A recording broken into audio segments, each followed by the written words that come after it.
Hello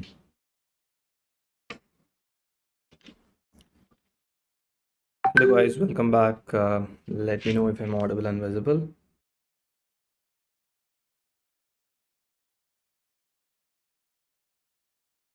The first chapter of the cell injury, cell adaptation, and death and everything. Fine. So in this lecture, like you can see, I'm going to talk about autophagy, aging, and other forms of cell death with a little bit of cellular adaptation, which is the last classes one, the calcification, which is still left, right? So I told yesterday, so like I want a fresh mind to read about calcification, right? So we're going to learn about calcification and we're going to learn about all these topics and I'll wind it up with few specimens which might be asked in your exam, right? You have the practical parts as glass specimens, the mounted specimens. I've included that also. We'll look at the at the end how to describe them. Fine. Okay. So just ping me if I'm audible, visible. So let's start. Fine. I hope I'm audible and visible. Fine. Okay. Let's start. So see, these are the competencies which is there in your CBME curriculum for the second year of MBBS, right? In the first chapter, right? There are lots of them here. You have we have covered almost everything. I'll just zoom in if you are not able to see them. Types of cell injury, clinical significance, yes, right? Good evening, everyone. The reversible, irreversible injury, we saw them. The fat accumulation, the carbohydrates, the glycogen accumulation, the pigment accumulation, we saw them. We described the types of cell death, mechanisms of necrosis, apoptosis. We look at the other forms of cell death also, though it is not there in your CBME curriculum. The necroptosis, the pyroptosis is not there in CBME curriculum. We'll definitely look into that. We did see about calcification, and gangrene is nothing but your necrosis, right? We saw them as well. We saw the atrophy, hypertrophy, hyperplasia, metaplasia. I didn't cover dysplasia here. We'll wait because dysplasia is something we can read when we come to neoplasia chapter in a very better way than reading in the first chapter. Fine. And we're also going to today we will be discussing about cellular aging, and we already know about apoptosis, right? So these are the competencies there in your CPME curriculum, and we have ticked every one of them, right? So now let's go to the calcification, right? So I want a very fresh mind for calcification because I feel that you guys are well, not feel you guys are really smart than any one of the teachers teaching here. You know, the younger generation, undoubtedly you are smart. The only thing which is missing here is you're not being told the right way to read. If you've been told or taught the right way to read, you will definitely outsmart every one of us, and you will for sure, right? I feel like I am not a person which is hardcore into interest. Like I will never say most commons. I don't say things because I got good teachers. My teachers, most of the teachers whom I had, they taught me how to fish rather than giving me a fish to eat. So I'm going to teach you how to read. So you'll read and you will not require me after some point of time, right? So calcification is one topic which will make us understand that pathology is very simple. I'm looking in the wrong direction, right? With that note, we'll go to calcification. Can anyone comment what are the types of calcification you know? There are two major types of calcification. What are they? I'm sure you guys must have memorized that. You must have seen the tables. You must have seen in every books, and you must have learned about them, right? There are two major types of calcification. You have something called as dystrophic calcification. I'm sure you must have learned about that. And also, we have something called as metastatic calcification, right? Perfect. All of the best, Sahel. Okay. So you have dystrophic and you have metastatic calcification, right? So everything in medicine and in pathology lies in the name. If I am going to look at the name very carefully, I know most of them. Look at the metastatic, right? If you're writing notes, put your pens down. I want you to listen. I want you guys to answer whenever I ask a question, right? And then we'll learn together and definitely we'll tabulate everything, right? So meta means what? We already know meta. Thanks to Mark Zuckerberg, thanks to metaplasia, we know meta. Meta means change. Static is homeostasis, which means this calcification says that there is change in the calcium homeostasis, which is causing deposition of calcium. Very simple question. When I say change in calcium homeostasis, it's hypercalcemia, which will cause deposition, or hypocalcemia, which will cause deposition. Which change will cause deposition of calcium? More or less? More, right? So simple meaning. So here, my primary problem is hypercalcemia. That's all. It's calcium metabolism. Go back to physiology. I'm sure everyone here knows at least one hormone which is involved in the calcium metabolism. Can any one of them comment on that? PTH, right? Have you heard them? Parathormone. It's very much important in the calcium metabolism, right? So now, when I have more parathormone, can I say there'll be hypercalcemia? Obviously, that's a very simple thing. Whenever I have more parathermone, I'll have hypercalcemia. That's all. So my one of the primary etiology here is your hyperparathyroidism, right? Hyper or increased parathyroid hormone secretion. That's one of the things. Can anyone tell me what organ comes to your mind when I say it is rich in calcium? For everyone, only one person will come to your mind, right? Well, you're right. Calcitonin also does, but I'm more interested in parathermone, fine, right? Bone is something which is very, very rich in calcium, right?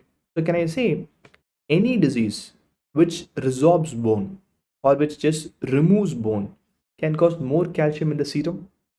Bone is full of calcium. I have some disease which is going to remove the bone thing, right? So bone destroying disease. I have metastasis. Let's say there's a breast cancer. The breast cancer goes to the bone. It goes and sits there and erodes the bone. I have a problem. You must have heard about a disease called as multiple myeloma, plasma cell neoplasia. That also will cause a problem. Leukemias will cause a problem. Let's say a person is not moving at all for the past 20 years, bedridden completely, immobilization. Can there be disuse atrophy of the bone? It will. Again, all this will cause hypercalcemia, right? Okay. Uh, uh, Barnak, yeah. Organ system, musculoskeletal system. I should have told like skeletal. Skeletal is an organ system, so bone is considered to be an organ. Fine. Okay. So when I sit for a longer time, I don't use. Ultimately, it's going to cause hypercalcemia, right? Other than this, when I have renal failure, chronic renal failure results in secondary hyperparathyroidism. Renal failure causes calcium excretion defect, right? So I'll have hypercalcemia, right? So whatever the base is, my base is simple. I'm going to have hypercalcemia.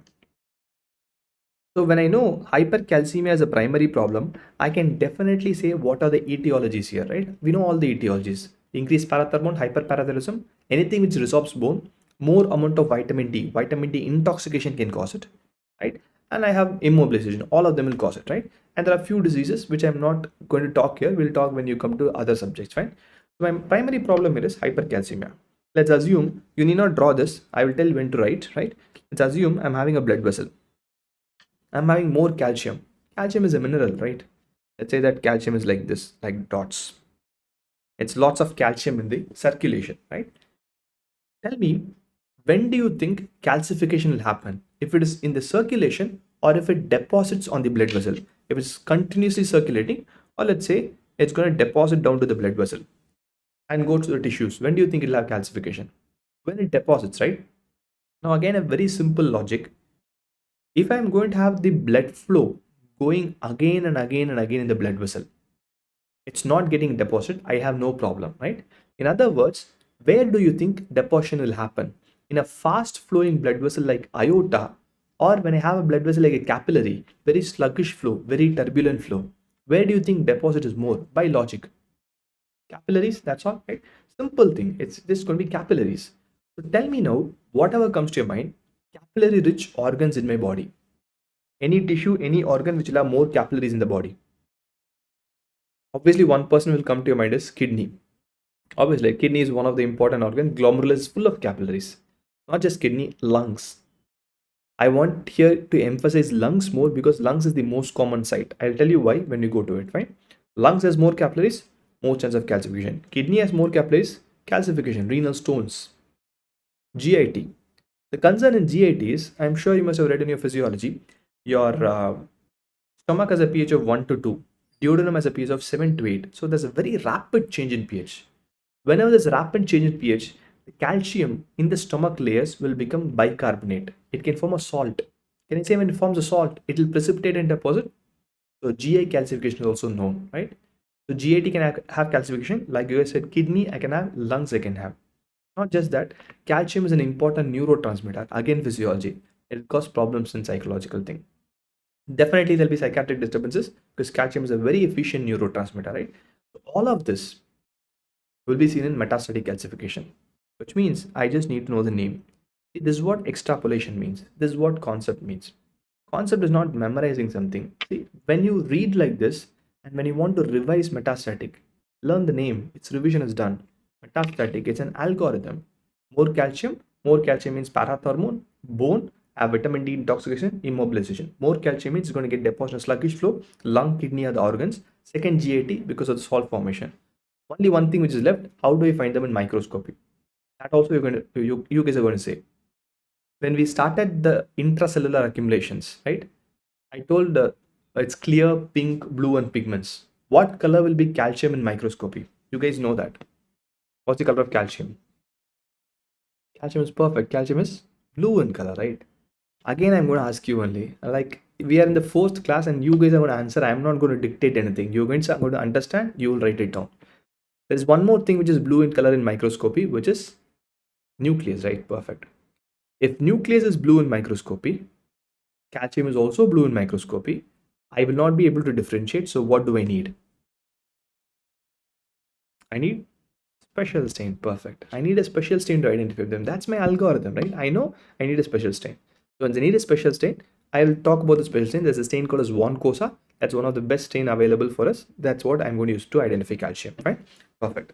So now I want you guys to write notes. See, if you guys are writing notes, write notes in the way you understand.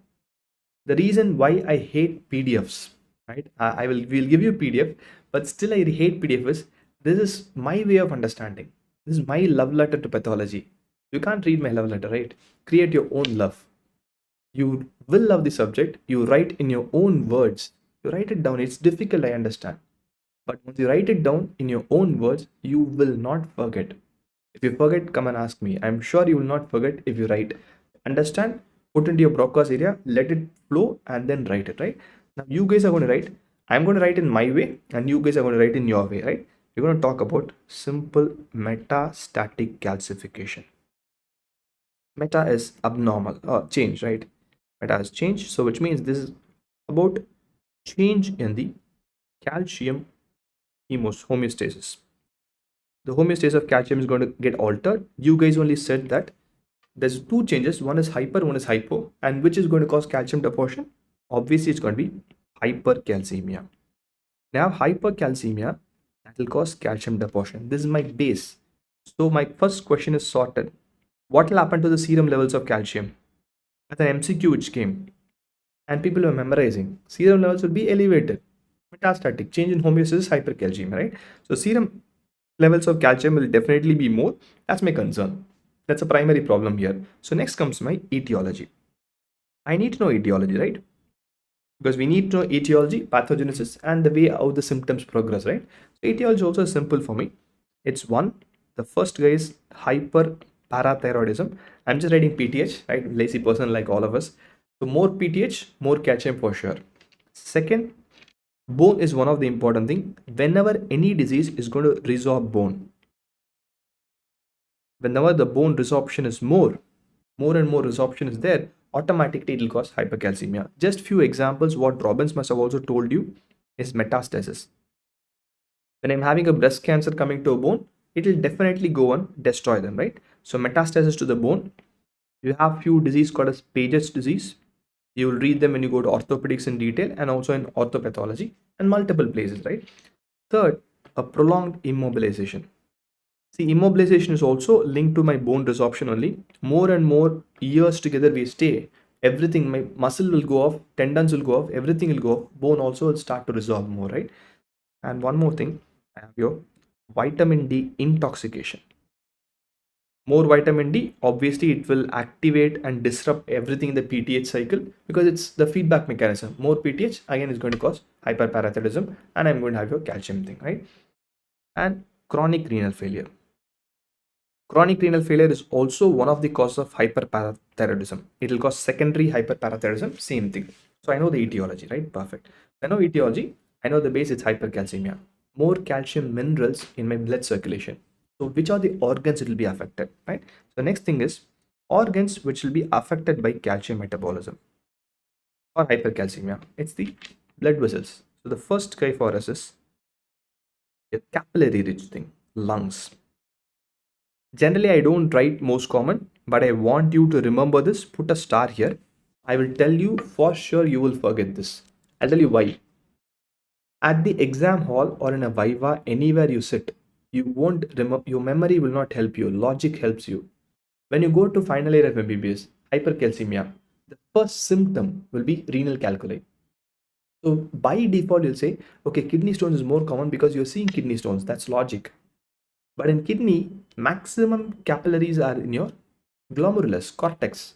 The pelvic system, pelvic system doesn't have that much capillary. They do have, not that much. But my entire lung is made of alveoli. Every alveoli is surrounded by pulmonary alveolar capillaries, right? So by default, lung anatomically has more capillaries. But lung calcification will not cause dyspnea, tiny calcium.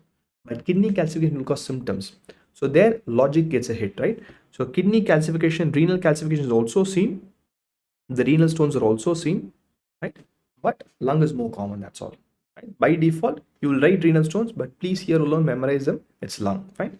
Third, like I said, when it goes to GIT, so I'll have GI calcification also, because the reason what I gave for GI calcification is in GIT there's a rapid change of pH, so there'll be more deposition of calcium salts. It will not be calcium as a mineral anymore, it'll form a salt, calcium bicarbonate. And obviously it will deposit, right? Because the bicarbonate is extremely more in the GIT, right? I'll leave a gap here because I want you also guys also leave a gap here. I will try to extrapolate that a little bit, fine. Then your calcium is one of the important neurotransmitter, right? Calcium is one of the important neurotransmitter. So increased calcium levels will definitely cause psychiatric disturbances, fine. It will definitely cause psychiatric disturbances. I'll come to it. Just give me a second, right? So these are the features of metastatic calcification. So can I say a patient with hyperparathyroidism will also have the same symptom? Yes, obviously, right? So that's where your mnemonic comes. There's a mnemonic in Robbins also. When you go to the calcium, the bone chapter, the endocrine chapter, it'll have mnemonics everywhere, right? Again, mnemonics are very simple. When there is hyperparathyroidism, it will resolve bone automatically. So can I say bone will pain? Bone will pain. So the mnemonic goes like this: bone pain, abdomen groans. Abdomen groans is GIT has calcification and the peristalsis happens. Can I say it will have pain? Obviously, right? It will cause abdomen pain. Or the mnemonic says abdomen groans, right? So the first one is bone pain because definitely you'll have a resorption of whenever parathyroid is more, it will resorb for sure. I have bone pain, I have abdomen groans, right? I have kidney stones, and I have psychic moans. That's a mnemonic for you. If you want to read in the form of a mnemonic, that's also there. But I would say any day logic is better than mnemonic because memory will leave us, logic will not leave us. Fine. Tripti, coming to your question, why does your lung does not have a symptom? See, calciums are very, very tiny thing, right? Let's say I'm having such a huge lung. I'll erase this, don't draw this. I'm having such a huge lung here and tiny bits of calcium here. Do you think it will affect air gas exchange?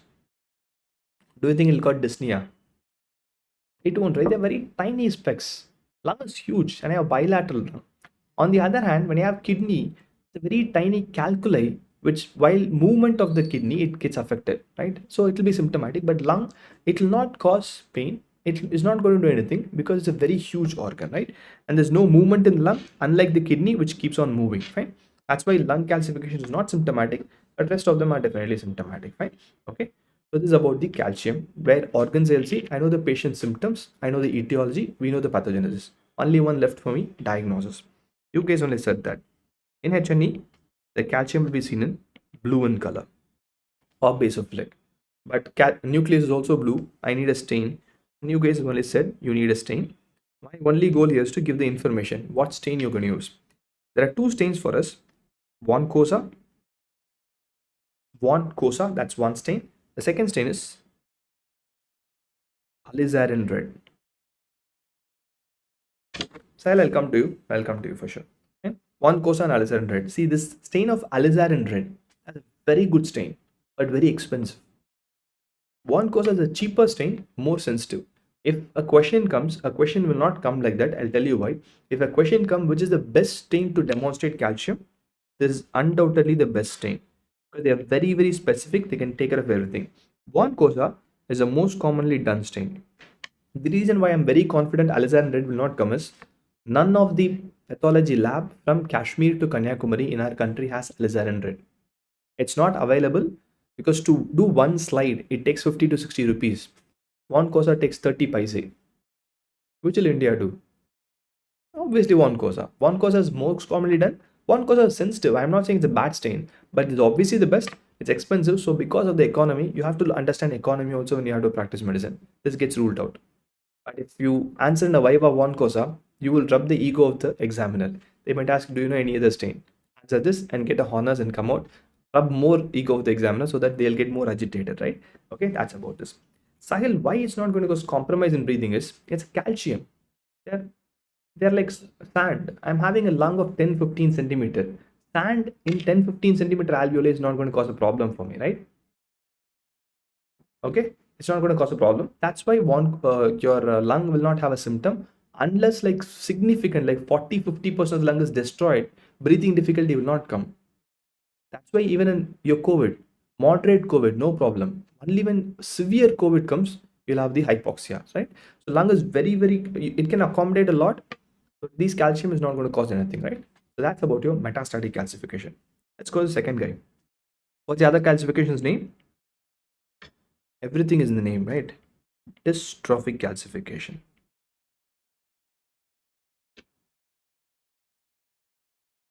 Sai, I'll come to this. How do I apply this in clinical scenarios?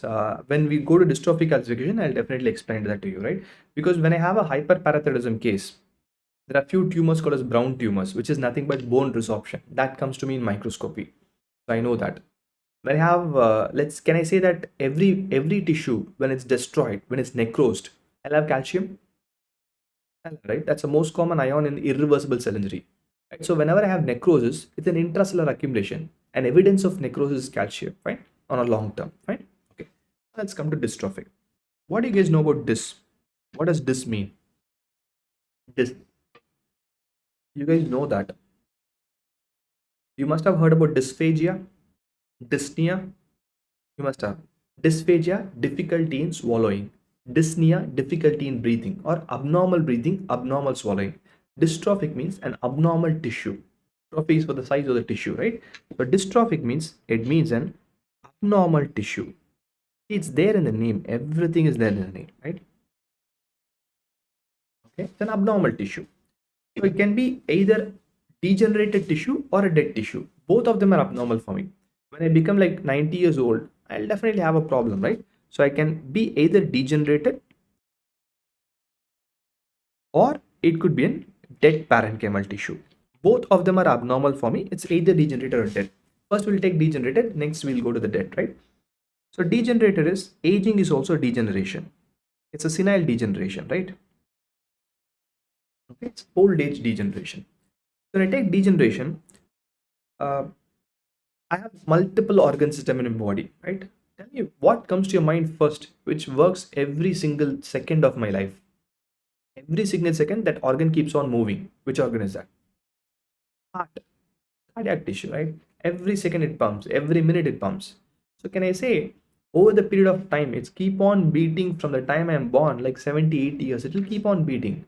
Is there a chance during this constant pumping of the heart, there can be some tissue damage? Constantly I'm moving like this. Can there be tissue damage? Can be. Most common ion in any tissue damage? Calcium, right? So over the period of time, a degenerated cardiac tissue can have calcification. So in old age, calcification is normal.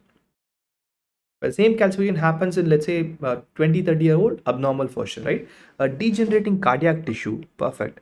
A heart, especially in the heart, the valvular calcification is normal. The cardiac valves can definitely get damaged. It's beating 72 times every minute, right? It will definitely get damaged. Not just that, heart is one organ which constantly beats. It pushes the blood vessel, the blood to the blood vessel. So can I say my blood vessel is also always constantly moving like this? With every pump of heart, my blood vessel also moves, right? Because of blood comes inside. So blood vessel is also constantly moving. That's what we feel as pulse. Constant hit is there. So the blood constantly hits my vessel wall. So can my vessel wall also have the same problem?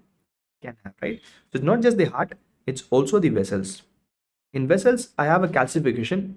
You must have read about the 3 layers of vessels, right? In your histology, tunica, intima, media, adventitia, right? So in the vessel, especially in the tunica media, you'll have calcification. We'll learn about how it causes calcification, why tunica media, when we come to your a blood vessel chapter, right? And this is called as an Monkey-Burke's arteriosclerosis or Monkey-Burke's medial calcification, right? Tunica medial calcification, Monkey-Burke's medial calcification. These two will happen for you, me, and every person around 40-50 years. It is bound to happen. If it doesn't happen, only is problematic, right? This is a degenerative issue. We'll keep that aside. This physiological. Whenever it's physiological, that doesn't matter for me much. I'm going to more learn about pathology and abnormality, right? The second tissue is a dead tissue. Okay, second is a dead tissue. Perfect. We'll learn about dead tissue now. Dead tissue concept is simple. Anywhere there's necrosis, the most common ion is calcium. So definitely when there's necrosis, calcification is bound to happen, right? In dead tissue, in calcification, if you have read Robbins or any other book, you must have definitely heard about Samoma bodies, right? Samoma bodies are the first tongue twister which comes in pathology, right? Samoma bodies. We learn about Samoma bodies in the best way possible. Right? There are mnemonics for Samoma bodies also. I'll tell that I don't rely on mnemonics. We are going to rely on purely on logic. If logic is not there, it's idiopathic. That's all, right? Samoma. Samoma means sand. The calcium looks like sand, right? So we call it calcification, sand-like thing called Samoma bodies. So tell me what tumor, Samoma bodies are seen in cancers, right? What cancer comes to your mind first when you read Samoma bodies or when you listen to Samoma bodies? What calcification comes to you first? What tumor comes to your mind first? Samoma means for everyone, one tumor should come to your mind, right? Papillary carcinoma thyroid. That's first thing which comes to your mind, right? I'm going to take that papillae. So I'm not going to call it papillary carcinoma thyroid. I'm going to just use the term papillae. Now I'm going to leave it to you. You are going to help me in understanding medicine. Define papillae. Unless guys are going to define papillae, I'm not going to move to the next step. What does a papillae mean? That's why my first year is very important. You must have read about a papillae in a first year, the definition. What do you mean by a papillae? Simple, right? I'm sure some of you are trying it difficult to type a long sentence. Papillae means an finger-like projection. Obviously, right? That's what will come to your mind first. Finger-like projection is right. But villi is also a finger-like projection, right? Villi, the intestinal villus. Here also. Papillae is not just finger-like projection. It is finger-like projection with an central vascularity. That's very, very important, right? They'll have a central vessel. Okay? It's a finger-like projection with a central vascularity. The problem with the central vascularity is to the tip of the papillae. I'll just zoom this a little bit. I'm having this papillae with a central vascularity. Can I say this area, the tip of the papillae here, will have less blood supply? Have a less blood supply, right? It's less blood supply for sure, right? So this tip of the papillae will have less blood supply. Okay, can I say it will have a little bit of ischemia?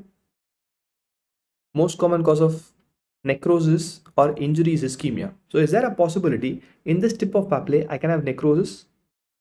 I can have, right? Perfect. When I have necrosis in the tip of this papillae, is there a possibility this tip of the papillae will have more calcium deposit? Because the most common ion in necrosis is calcium. So is there a possibility if I leave this papillae for the next 10 years, 5 years, it can have calcification? It can have calcification, that's all. Right? So here, this tip of the papillae will definitely have less blood supply because it's a central core. It doesn't go till the tip, right? When there's a less blood supply, ischemia will definitely cause cell damage. When it causes cell damage, automatically it will cause necrosis. This necrosis will not be seen because a huge tumor and one tiny papillae undergoes necrosis. I will not be able to see that. So I leave it for it's unnoticed. 5-10 years, I'll have complete repeated necrosis, right? So there I'll have more common calcification, and that calcification is termed as Samoma body. See, this is the reason why I'm going to see Samoma body in case of an papillary carcinoma thyroid. Okay, understood till this? If you understood, just comment yes or no, because it's very important for me to understand. If you've understood this sequence, can I say Samoma body is seen in every papillary neoplasm or only papillary carcinoma thyroid? Can I say papillary carcinoma of breast can also have Samoma body? It's papillary, right? Papillary renal cell carcinoma? Yes. So any tumor with papillae should have some warmer body. That's all. A proper papillae should have some warmer body, right? Perfect. So the concept is simple. That tumors, every tumor with papillae will have some warmer bodies. So how do I know which tumor is papillae? Don't worry. Medicine is very simple. If a tumor has papillae in microscopy, in the name it will have papillae. Papillary carcinoma thyroid, papillary renal cell carcinoma, papillary carcinoma of breast. So tumors with papillae in the name should have some warmer bodies. It's very simple. Medicine is very, very simple. We only complicate medicine, right? Will have some warmer bodies. Second, and some tumors will not have papillae in the name, but they'll have one more thing. They'll have the term serous in the name. If you have a tumor with serous in the name, they also will have some warmer body. Fine. So I'll come to you. Very good question. I'll come to you. Fine. Okay. That also will have some warmer body. Serous means in microscopy they'll have papillae. One example of serous tumor is serous cystadenocarcinoma of ovary. When you go a little bit to systemic pathology, you'll definitely understand them, right? It'll have. Okay. Sahil, I'll take a question of tongue papillae. First of all, tongue papillae is not due to the fibrovascular core. It's due to the squamous epithelium. It's a papillae-like appearance due to squamous epithelium. Then I'm not going to have this problem. And it's tongue. It's not an abnormal tissue. Tongue has a beautiful blood supply. Why I'm having a problem in tumor is a huge growth, but blood supply is not equivalent to the growth. That's why I'm having less blood supply and having all the problem. Fine. I hope that's clear. Okay. That's the first thing. The second thing is, second appearance is this. This appearance is called as an world appearance. The concept is same here. The center of the world. Can I say there'll be less blood supply? Because what happens is blood vessels comes from the outside only. Blood vessel cannot come from the center. It comes from the outside. So obviously, the center part of the world will definitely have less blood supply. So same sequence, the center part of the world has less blood supply. Whenever it has less blood supply, same sequence, I'll have ischemia. On a long run, it will result in necrosis.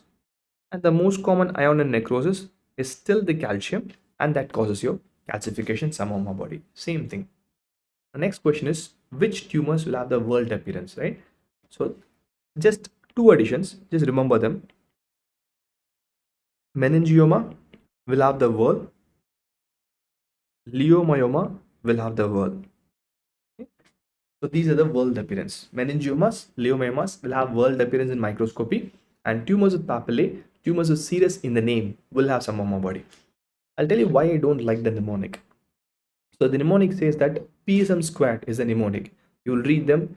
See, when you're young, just 1 year, right? 1 month into the second year, you are uncorrupted. When you go close to entrance preparation, every tricks mnemonics will corrupt you. My concern is the mnemonic is this. Okay, PSM squared is the mnemonic. It takes 2 seconds for me to say that, but which means why the mnemonic is formed is till now in entrance exam only 2 papillary neoplasms has been asked. So if you remember that, the third papillary neoplasm you will not remember. But if you remember, every papillary will have. Let's assume that I have 50 papillary neoplasms. Everything will have some of my body. Yes, only 2 serous tumor has been asked till now. If next exam has a third serous tumor, you will not write it because of PSM squared. But if you learn the concept, you cannot, no exam can stop you, right? Don't go for mnemonics. When you have the hardcore logic, go with the logic, right? So that's what causes your dystrophic calcification, right? In dystrophic calcification, I have both your degenerated and dead tissue. Degenerate is not required for me, physiological. Dead tissue is very, very important. Some of our body is very, very important for us, right? Now, I'm telling you many things. Don't believe me. Don't believe anyone in the country, anyone in the world, because it's your life, your patient, right? Always ask for evidence. When I say something, you have to go back and look into the books, or I have to show you an evidence because you are practicing evidence-based medicine, right? Let's assume whatever I said is correct. If whatever I said is correct, can I say the calcification also will look like a whirl in a case of meningioma? It starts in the center, looks like a whirl, right? I'll show you some of my body. It looks like a whirl. That's a beautiful some of my body, right? It looks like a whirl. This is a case of a meningioma. Okay, that's a beautiful some of my body. This was sent by one of my students. from Calicut Medical College. Amazing samoma body, right? Lots of them are there, not just the one with the circle. Everything here, it's called as an pseudomonas meningioma. So whatever we read is right. Always ask for proof. Even if it's your HOD, ask for proof. Even if the God comes and teaches you, ask for proof. Because I'm going to practice evidence-based medicine. No evidence, no medicine. It's just fake science. It's science means should have evidence, right? So whatever we read is right. Some of my bodies is formed in the way wherever there's papillae, wherever there's a world appearance, right? That's all. There's also some of my body. This is a very, it's not exactly some, if you look, it's very dark. If you zoom it, can you see the world appearance? You can, right? So that's how the calcification looks. Calcium is always blue in color, right? It's always blue in color, a dark blue appearance, right? So I know about dystrophic, I know about metastatic. If in an exam comes, in a university exam, everything is about presentation, right? Okay, great, Sai. Meninges. You know the meninges, right? Dura matter, pia matter, arachnoid matter. A tumor coming from the meninges is called as meningioma, CNS tumor. Leiomyoma means, Leo means soft, like your smooth muscle. Any tumor coming from smooth muscle is called as a leiomyoma, like uterine smooth muscle, fibroid. That's a leiomyoma. Fine. I hope it's clear. Okay.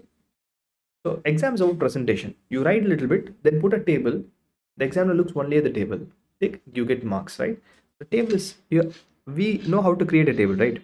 We don't look for it, we create it. We don't learn tables, we are going to create tables. One is dystrophic, the other one is metastatic. Dystrophic happens in abnormal tissue. It will never happen in normal tissue. It's either abnormal due to age or abnormal due to pathogenesis. Metastatic calcification happened in lung, but the patient never have a problem in the lung. The problem was in parathyroid.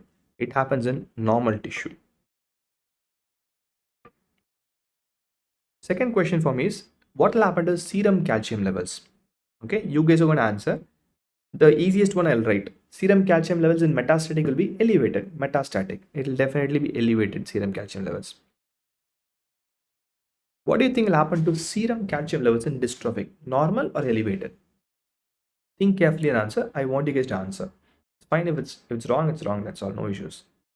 Serum calcium levels in metastatic is normal. Perfect. I'll go up just a second.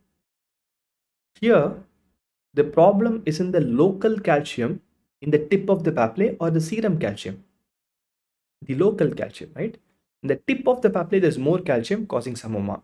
In the center of the world, there's more calcium causing samoma, right? So serum calcium level is completely normal here. But what happens here is the local calcium, local tissue calcium will be elevated, right? Okay, that will be elevated here. My serum calcium levels will be absolutely normal, right? We know about it, right? Etiology also we know. So here for dystrophic calcification, my primary etiology, the most important etiology for dystrophic calcification is tumors. The tumors. What about tumors here? Tumors with papillae in the name, serous in the name, and your meningioma and leiomyoma, right? Here my etiology, anything which causes hypercalcemia. We know what are the etiology. I'm not tabulating them. If you want to tabulate in an exam, you are more than happy to tabulate, but that will make it very, very cumbersome, right? At the end point, both of them in microscopy looks the same. HNE, both of them will have same basophilic, dark basophilic structures. You can use the term aggregates because they will not be elemental calcium in a deposit. It'll form like a ball. It'll form like an aggregate, right? Basophilic aggregate, and you can end with saying that both of them will be positive for your von Cosa, a common stain, and your alizarin red if you want a specific stain. Fine. That's about calcification. Okay. So now we have put an end to the intracellular accumulation. We are done with fatty change. We are done with protein, glycogen, and hyaline. We did about pigments and we did about calcification as well, right? Nothing goes without testing our knowledge. Knowledge testing is very, very important. So I'm going to show you a few MCQs. The drill is the same. I'll display an MCQ. Read the MCQ carefully and tell me the answer. The MCQ is going to be based on yesterday's class. Apoptosis and your intracellular accumulations. Fine. Okay, let's go ahead. I'll keep quiet for maybe 10-15 seconds, then tell the answer.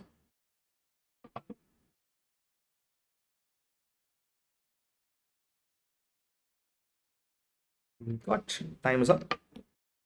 Okay, the pathological fact process affecting the shrunken tumor cell. The clue is this.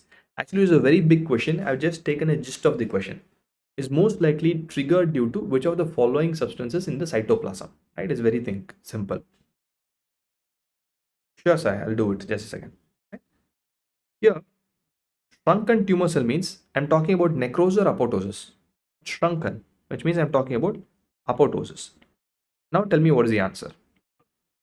Now it's much simpler, right? Even without that, you guys answered it rightly. It's shrunken tumor cell, apoptosis, and obviously it's BCL2. Sorry, your cytochrome C, right?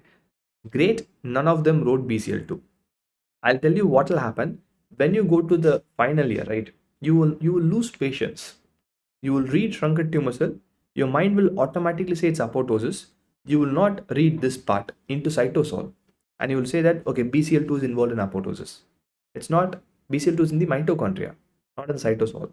Cytochrome C goes to cytosol, binds to APAF, and causes you apoptosis and everything. Fine. Great. Next question.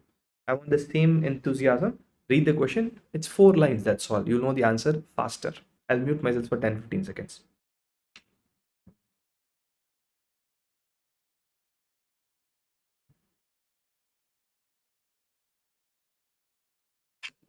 Okay, 69-year-old person had transient ischemic attacks for the past 3 months. On examination, there's an audible bruit in the auscultation of the neck. Those terms might be new for you. I'll explain them soon. Right? Right carotid end atractomy is done, which means they have removed a little bit of carotid due to the problem. The curated atheromatous plaque shows a yellow tan firm appearance. The question is right from here. Just because you're in second year doesn't mean you cannot answer a clinical based question. You can answer a clinical based question, right? It's an atheromatous plaque which has an yellow tan firm appearance. Yellow color means I'm talking about fatty change. The question is asking microscopically, what will I see in the cleft like spaces? It's simple. You're amazing, right? You will not see liposuction. It's a yellow color person, so I'll see cholesterol. Right? I'll not see liposuction. Liposuction, the font is smaller. That's the reason you went to liposuction. Liposuction is yellow color or brown color? It is brown color, right? And liposuction will not cause a disease. There's a disease here, right? My disease here is atherosclerosis. Okay, I'm having an atherosclerosis here. Atherosclerosis is nothing but narrowing of the vessel wall, right? This is the vessel. Let's say this is narrowing of the vessel wall due to extra fat accumulation. That's what atherosclerosis is. We read about cholesterol and cholesterol esters. That's a classical example here, right? And atherosclerosis will have this. I'll tell you what does a bruit mean. So I'm having this narrowing and the blood is flowing properly, right? Have you played with a hose pipe or a normal tap? Have you closed half of the tap and made the water flow faster?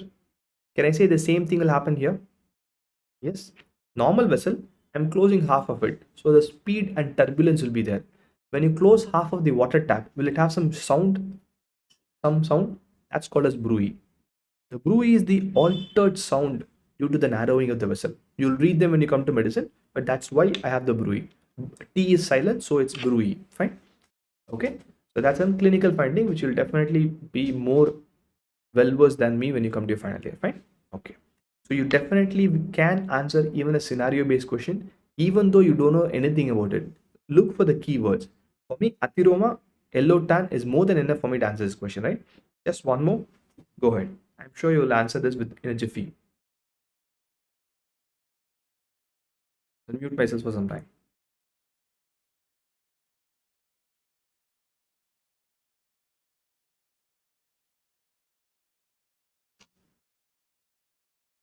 I'll highlight few important points. Let's see. The first point here is age, 63-year-old. The second point here is this person's heart is 250 grams and normal is given 330 grams, which means heart has become smaller. Which cellular adaptation will cause smaller size? Atrophy, right? Let's go ahead and read it. The myocardium is dark chocolate brown color. Coronary arteries has few changes.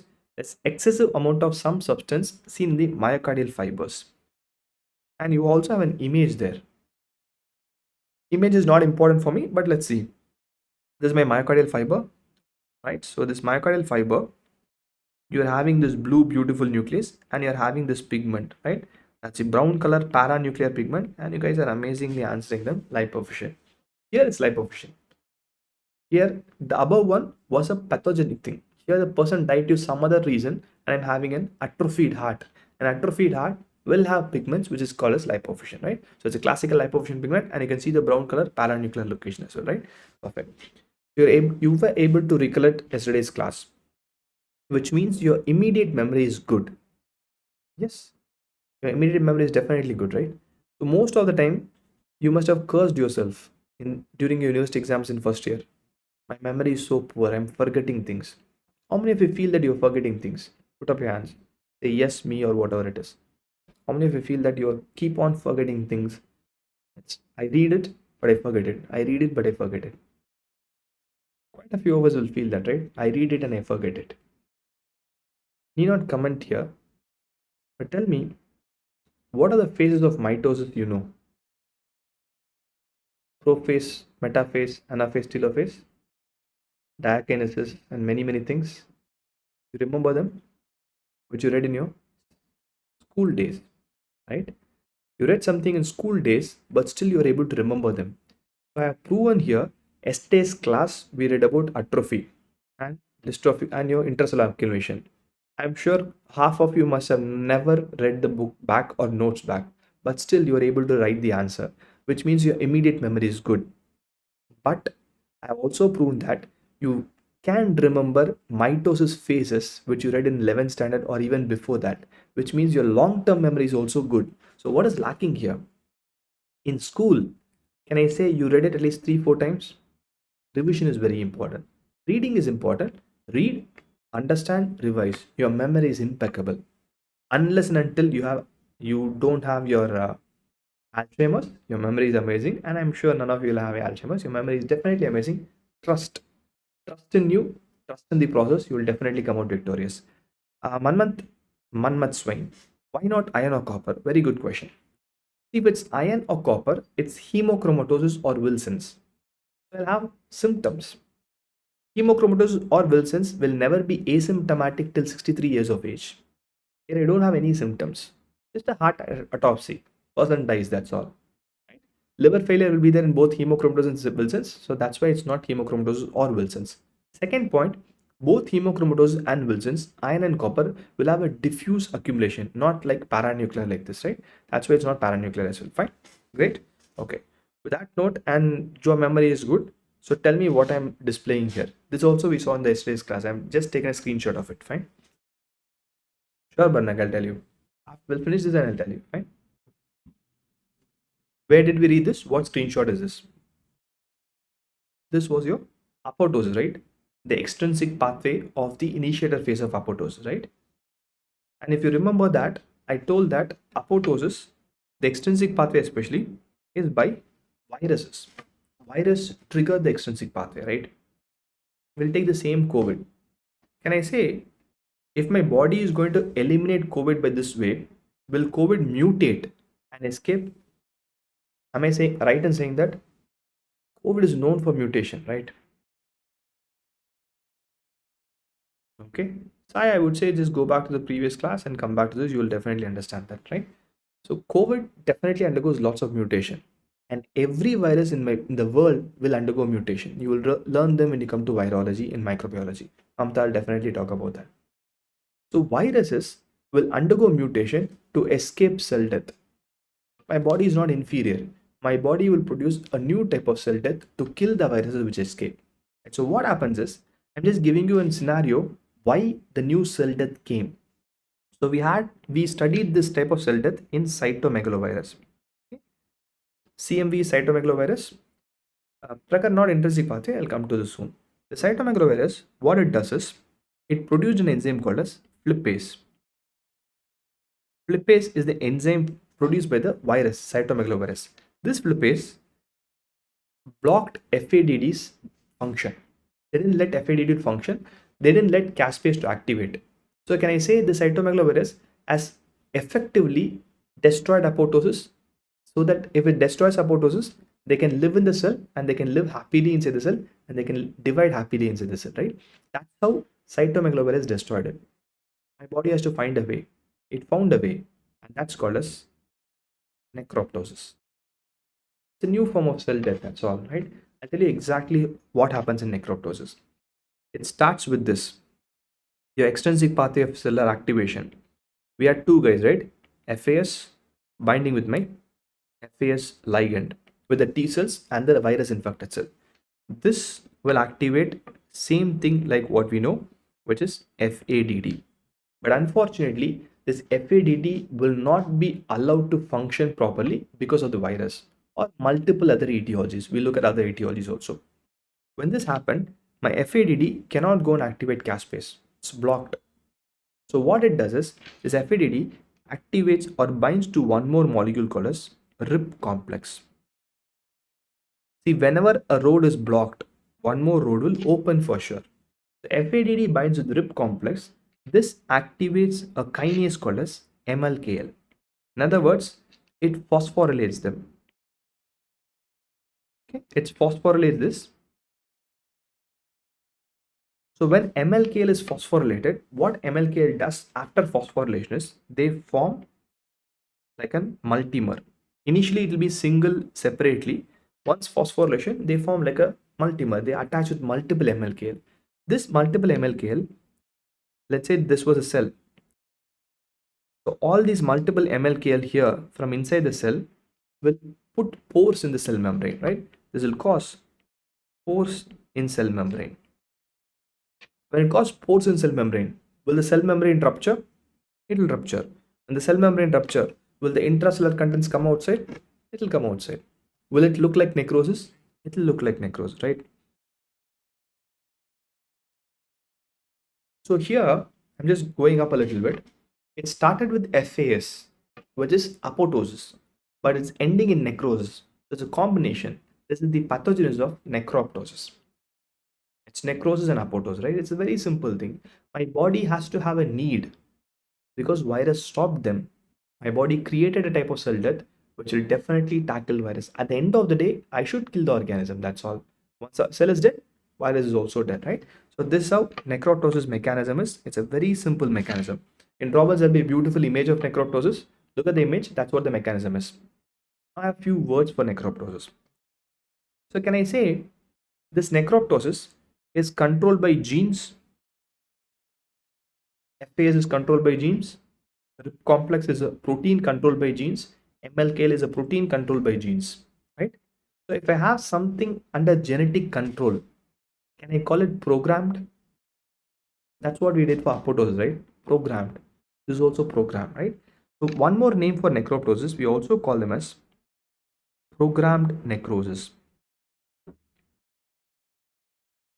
Okay, it's a programmed necrosis.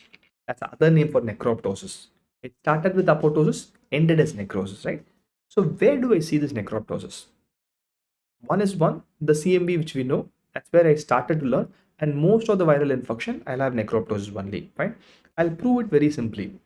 If you're not looking at the tiny clues, what my nature or my body is trying to give. If virus kills a cell by apoptosis, if that is the ideal and the right statement, can I say there will be no increase in cell intracellular enzymes? Intracellular enzymes will not leak outside. Is that statement right? Virus kills a cell by apoptosis. Will the intracellular enzymes come outside or not? It will not come outside, right? It will never come outside. So am I right in saying that a viral hepatitis should not have elevated AST/ALT level? Should not have.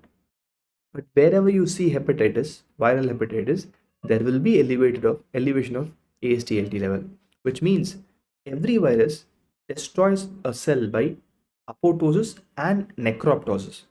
I was not looking at that very closely. When I start to look at that very closely, a new form of cell death came. That's all, right? The program necrosis. So I have two things where I see them. Again, one is physiological, the other guy is pathological. There's one physiological place where you see necroptosis, multiple pathological thing, and one pathological thing. I'm just writing it's viral infections. Most of the viral infections will have this, be it viral hepatitis or CMV, anything. Most of the viral infection will have your necroptosis only. That's one. Right? Next, physiological. This is very important. Let's see if anyone is asking a there's a logical question which should arise in your mind. Let's see if it comes in your mind. Mammalian growth plate. The mammalian growth plate, when a person grows, right? That growth plate will have cell death due to necroptosis. If it has cell death due to necroptosis, it's necrosis. Cell contents are coming outside. Will there be pain? Will there be pain? There should be pain, right? So next time when you have nephews, niece in your home, when they are having that growth phase, everyone will have a growth phase, right? Around 11, 12 years, they will have a growth spurt. They'll become tall very soon. That time carefully observe. They will say there is a vague pain in the knees. They will say for sure. If you remember when you started growing also, you will feel that because there is necroptosis going on. It's physiological, but it'll have a subtle pain for sure. So mammalian growth plate is a physiological example of necroptosis. One thing pathological we know, it is your viruses. There are multiple more pathological things. What happens is there's a new form of cell death. Whenever something new comes, I will try to put all the things which I don't know exactly. Like there are few places, neurodegenerative disorder. I don't know what exactly happens in Alzheimer's, Parkinson's, and many neurodegenerative disorder. I put that into this, right? So there's something called most of the neurodegenerative disorder. It's a postulate thing. That's all. I'm not saying it is by necrosis. It's postulated. It could be by necroptosis. Fine. Neurodegenerative disorders like Alzheimer's, Parkinson's. You will read these diseases soon. When you start going to clinical postings, you'll definitely come back to them. And something called an ischemia reperfusion injury.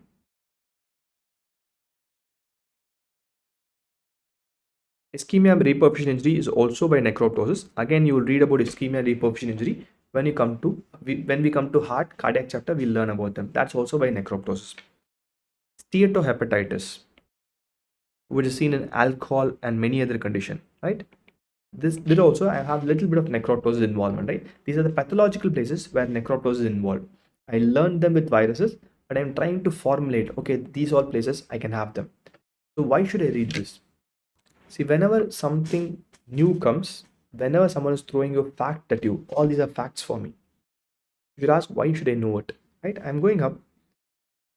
This is my pathogenesis or the mechanism of necroptosis, right?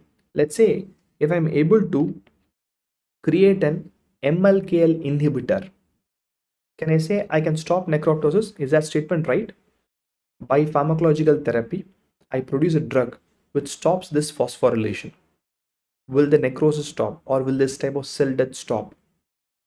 It will stop, right? So now go back to this. I'm not reading just for namesake. If I produce the drug MLKL inhibitor is in trials, and if that works in Parkinson, which will stop the progression of Parkinson. As of now, I don't have any drug which effectively stops Parkinson. This might, if my theory is right, and if I can produce a drug, I can stop this disease process.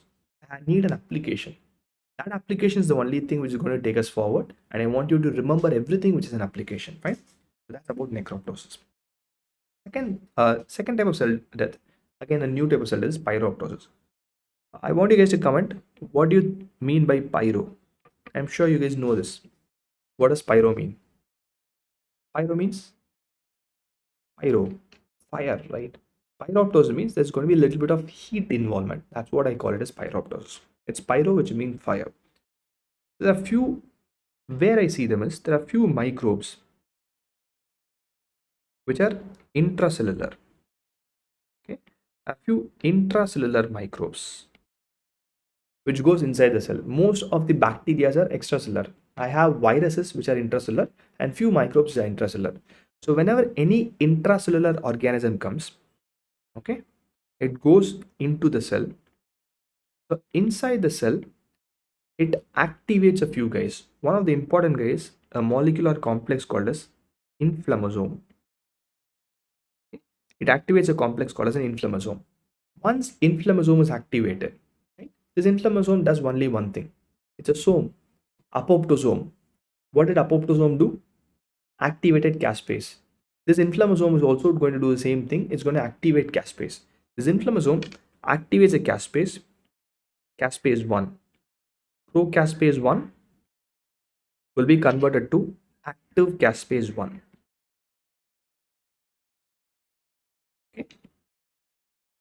Caspase 1, right? We had 8 and 10 in your extrinsic pathway, 9 in your intrinsic pathway, 4 and 6, right? 3 and 6 in your execution phase of apoptosis, right? Here it's going to activate caspase 1. Caspase again is a protease. What does caspase do? Activate more enzymes, cleave more enzymes, right? So this caspase 1 has two more outputs. One is it will activate more caspases. It will activate caspases 4 and 5, which causes cell death or apoptosis like cell death because it's caspase, right? It will cause cell death like an apoptosis. But one more important thing is the other role of caspase 1 is it will activate interleukin 1. Interleukin 1 also will be in inactive state, it will activate them. The other name of caspase, actually, if you see Robbins, it will be written, it's also called as an interleukin 1 beta converting enzyme. It converts interleukin 1 into an active form. Okay, that's the other name of caspase 1, right? So, when it converts interleukin 1 to active form, interleukin 1 is one of the most important pyrogen.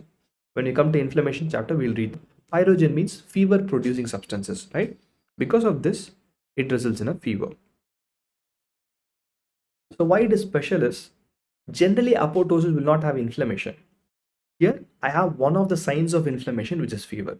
It's an apoptosis with fever production. So I give a different term called as pyroptosis. That's all fine. It's a very simple thing. Microbes inside the cell cause inflammasome. Inflammasome activates caspase. Caspase activates further two guys and I have fever with apoptosis. That's why it's called as pyroptosis. Fine. That's second. The third is kind of a useless thing, ferroptosis. Ferroptosis gained lots of importance when the new edition of Robbins came. Whenever something new comes, people are like, okay, I'm going to read it because it comes in MCQ. New things don't come in MCQ. Only old things come in MCQ. New things should excite us to read more. That's the only utility of new things. And ferroptosis is very, very, very in a naive stage. I'm not known much about ferroptosis. We are researching more and more things about ferroptosis. Hopefully in future, I'll find something, right? So what happens in ferroptosis? This entire premise is saying that whenever there's an increase in intracellular iron, okay, the intracellular iron, which is in free form, not in a bound form, whenever there's an increase in intracellular free form of iron, can I say a free iron molecule can generate free radicals? Is this statement right or wrong? Just comment yes or no. I'm having lots of iron, any place, can it cause free radical formation? It can. It will cause free radical formation, right? So whenever there's more intracellular iron, what I'll have is I'll have more free radicals. So whenever free radicals or reactive oxygen species comes into my body, we'll learn them very soon. Can I say my antioxidant mechanism will try to remove them? It'll definitely try to remove them, right? So whenever there's more free radicals, it will be removed by antioxidants. Okay, removed by one of the most important antioxidant here, which I'm talking about is glutathione. This is one of the important antioxidants. We'll learn about antioxidants very, very soon. Just give me some time, fine? So it'll be removed by antioxidants. So let's say I'm having more and more and more amount of intracellular iron. And my glutathione is being consumed and is removing all the free radicals produced by the iron. So can I say in this particular cell, the glutathione concentration is will be reduced? Yes, because they've been utilized, there'll be reduced glutathione concentration. Okay. When it's a reduced glutathione concentration, am I right in saying that this particular cell is more prone for free radical induced damage? Yeah, yes, that's good. The Fenton reaction is the right one, right? It's right. When there's reduced glutathione, which means the cell is prone for free radical induced damage. Okay. When the cell is more prone for free radical induced damage, you are going to answer me again. You're going to help me here. There's one cell organelle, right, inside the body. which produces ATP. If we go back to electron transport chain, can I say one of the byproducts of ATP production is nothing but free radical? It is free radical, right? ATP production will obviously have free radical. So in this cell, all the antioxidants have been consumed because iron is more. So when the cell metabolizes, when the cell produces ATP, that will produce free radical. In which organelle? Mitochondria. I have no antioxidants because antioxidants is consumed. So can I say here mitochondria will be damaged? Obviously will be damaged, right? So here, when they are prone to the injury, the cellular respiration is nothing but your electron transport chain, which happens in your mitochondria. I'm writing MT for mitochondria, right? So this mitochondria will have damage because I don't have anyone to protect me because all the antioxidant mechanism is completely consumed. So it's a very unique type of cell death where my cell membrane and my nuclear membrane will be damaged later on. The damage starts from within due to iron, so I call it ferroptosis, right? So there'll be a first mitochondrial damage, will obviously then cause the entire cell will die. I'll tell you how entire cell dies because free radicals. Any free radical will kill a cell. We'll see them very soon how they kill a cell. Entire cell dies, but the entire premise is based on this increased iron because increased iron is consuming glutathione. I've reduced glutathione to protect me, so my even normal ATP production will entirely kill the cell. There's no problem except for the iron. So it's an iron induced cell death, so I call it ferroprosis. That's the only thing which I want you to guys to remember. Rest everything, when future something exciting comes, I'll definitely keep you updated, right? So these are the other types of cell death. So you know the entire type of cell death here, right? So next topic of today's discussion is your autophagy. What does auto mean? Phagy, we know it's eating, right? Autophagy is self-eating, right? It's the entire cell is going to eat itself. That's autophagy. My first question is, why do I want an autophagy? Then we'll go how an autophagy forms. Let's say that I'm having a good cell with a proper nutrition. 10 mitochondria, 15 Golgi apparatus, 2, 3 endoplasmic reticulum, everything is proper. Suddenly there is less nutrition, less oxygen, cannot survive, right? Like us.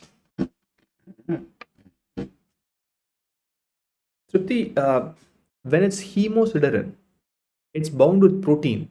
It's not free iron. It will not produce free radical, right? So hemosiderin has nothing to do with free radical, your ferroptosis.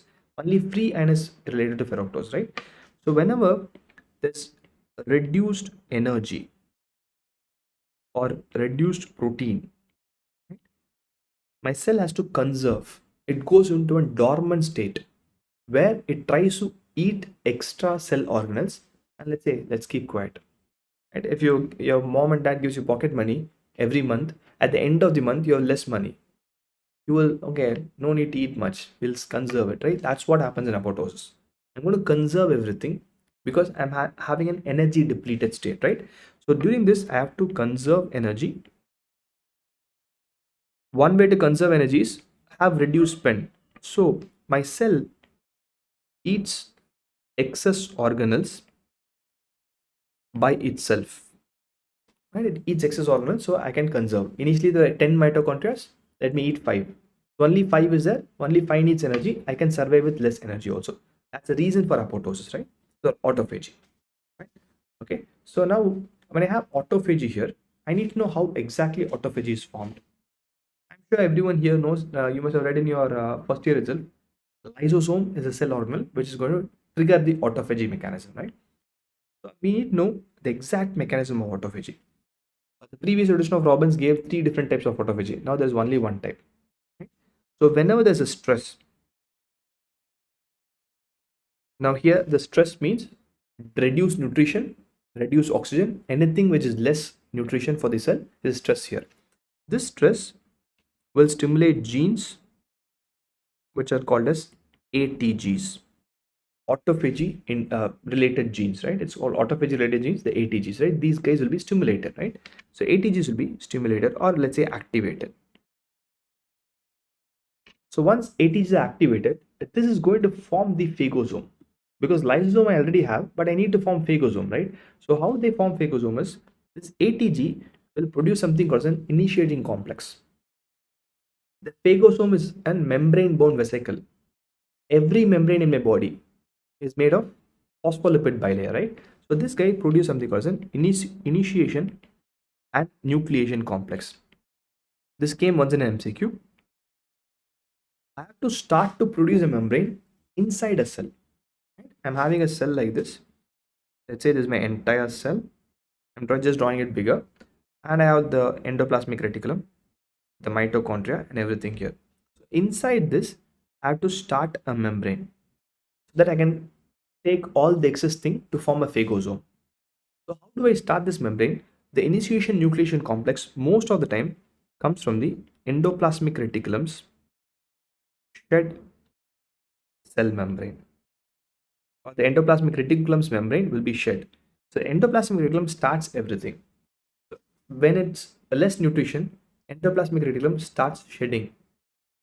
So this ATGs will use the shed membrane to form a phagosome, right? Let's say that I've got a membrane like this.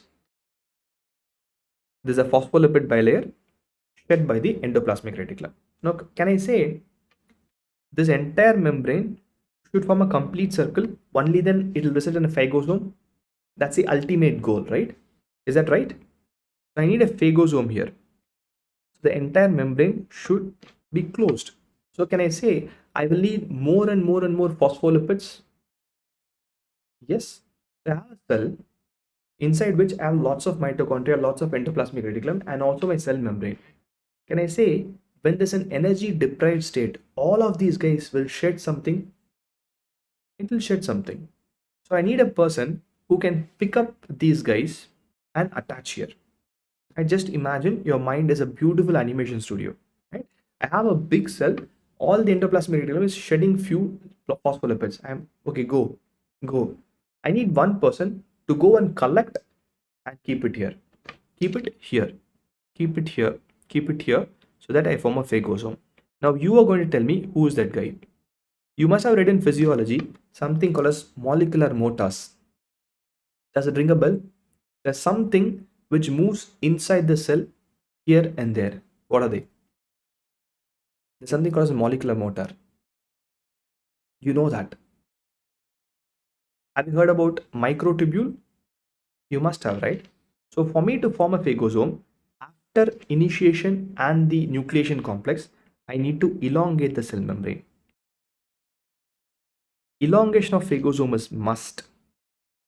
If a phagosome is not elongated, right? If it's not elongated, what happens is it will not be able to form a phagosome, right? So for this elongation complex, I need these molecular motors which takes different parts of shed membrane to form a phagosome. That molecular motor here is called as an LC3. Is very, very important, right?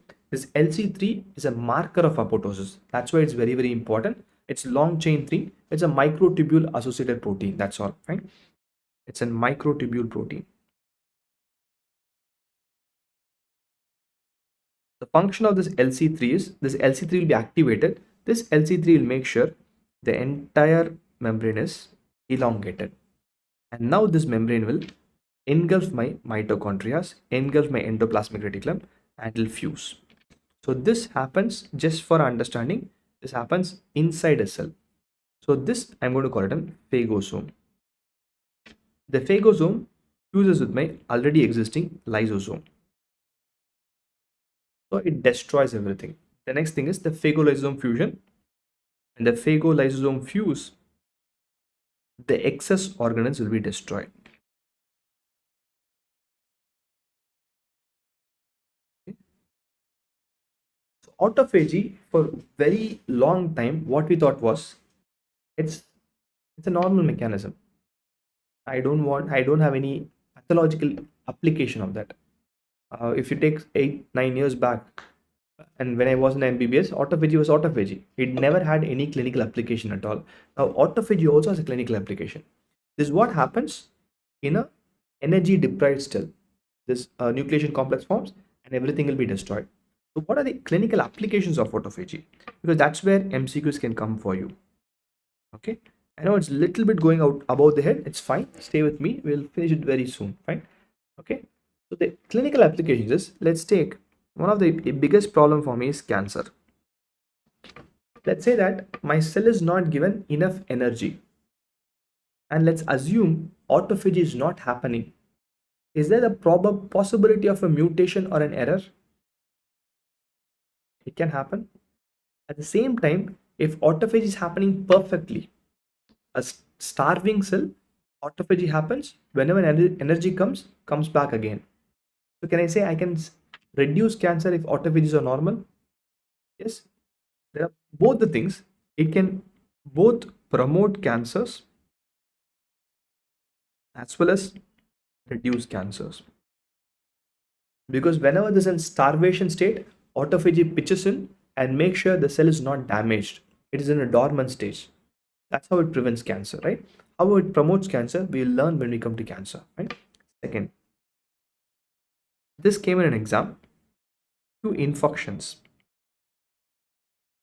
This phagolysosome formation is very, very important for my control of infections also, because inflammation also works in the same way, the phagolysosome complex only, right?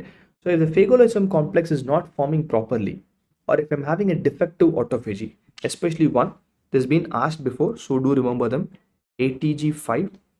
This ATG5 errors or mutations, right? If there's a macrophage which has ATG5 deletion, okay, this macrophage cannot destroy tuberculous bacilli. There'll be lots and lots of increased susceptibility to tuberculosis. Okay, this is asked once in an exam, so do remember. When you have macrophage with no ATG5, it cannot form a phagolysosome, it cannot destroy TB bacilli, it increases susceptibility. That's one thing which I want you to remember. And this is just a starting point of research, inflammatory bowel disease. There's an entity called inflammatory bowel disease. We'll read them. We'll read them when we come to your GIT. It said that there are few polymorphisms or mutations in few autophagy related gene which is supposed to promote the pathogens of Crohn's disease and ulcerative colitis. It said that few polymorphisms. Remember this polymorphism name because it might come in an exam. Since ATG5 has already come, it might come in an exam, right? Polymorphisms of ATG16L1. Okay, it's all autophagy related gene, right? Can increase the risk of Crohn's disease. I'll write just IBD. IBD stands for inflammatory bowel disease. There are two major diseases, Crohn's and ulcerative colitis. You will read the diseases when you come to systemic pathology or other parts of medicine and surgery. Fine. Okay. These are the applications of autophagy. Autophagy is a very simple process.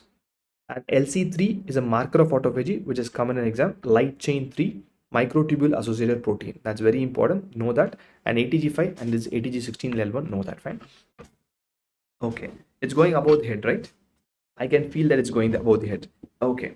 Now let's go to a very light topic and the last topic of today's discussion. It's a very, very interesting topic, aging. How many of you want to stay young forever? Off the topic so that you come back to the mood of reading, then we'll take you to Robbins again. How many of you want to stay young always? None of you want to stay young always? I'm sure quite a few of you will be there that I want to stay young always, right? Aging should be aging is beautiful, right? Every born person in the world will age and will die. If you don't age, if you don't die, there's something abnormal, right?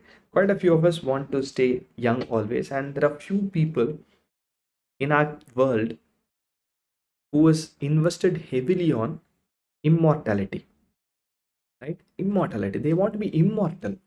Jeff Bezos has invested lots in Harvard University and in your Manchester University that he wants to create a solution that he will never die. Jeff Bezos can live forever, right? Which part, Swain? Which part you want me to repeat? But we can't live. Our cellular aging will happen and everyone will die. And as doctors, believe me, I would wish you guys age faster. I'll tell you why. Because there's always a tendency of the society. Young doctor knows things, not a good doctor. Looking old, experienced doctor, good doctor, right? We are all like red wine. more old we are, more valuable we become, right? So if you're a doctor, aging is always beautiful for you. It'll give you more returns with the same amount of existing knowledge, right? So learn more, and aging is definitely something which can never change, right? I hope it will never happen, Sai, and I wish it never happens because we have to die. If you don't die, it's abnormal, right? So aging is nothing but a decrease in cells function and the organs function. It's a progressive decline in the cell function. By definition, it's a progressive decline.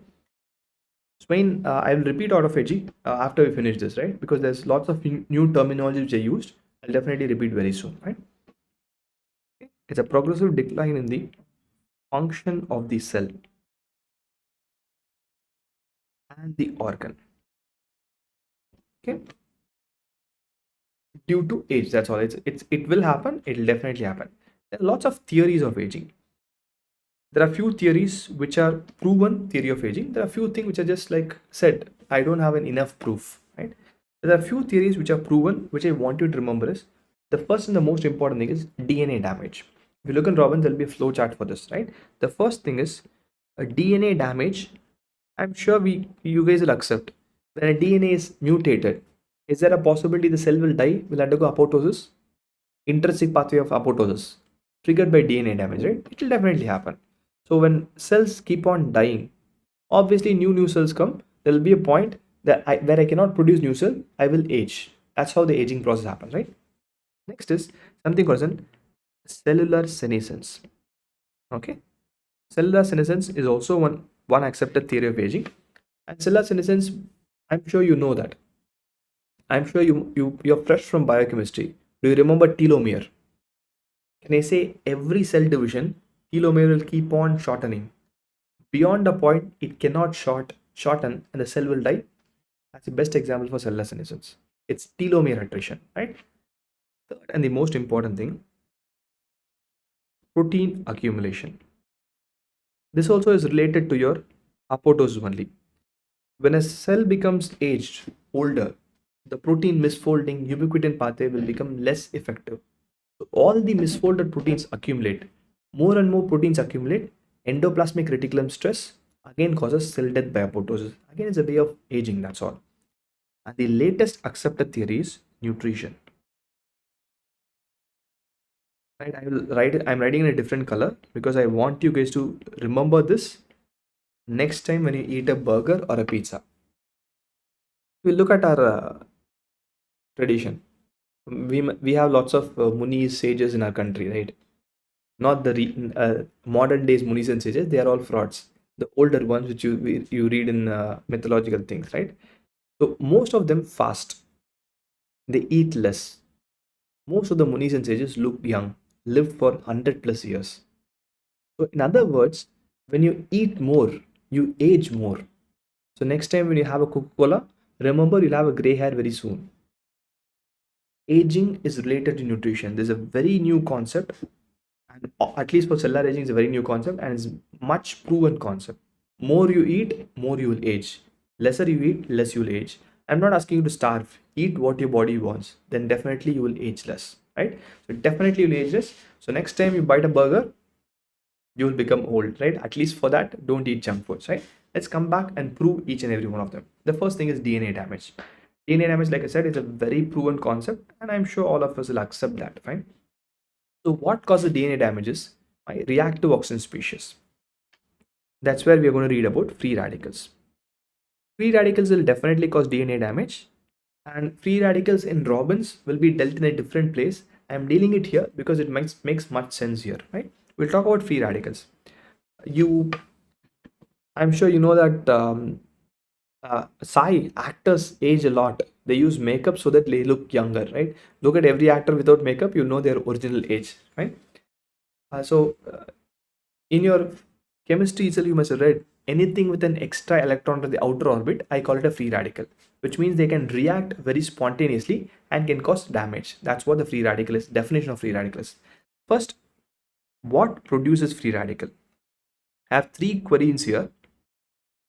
What produces free radicals? What removes free radicals? That's my antioxidant. And how it damages cell?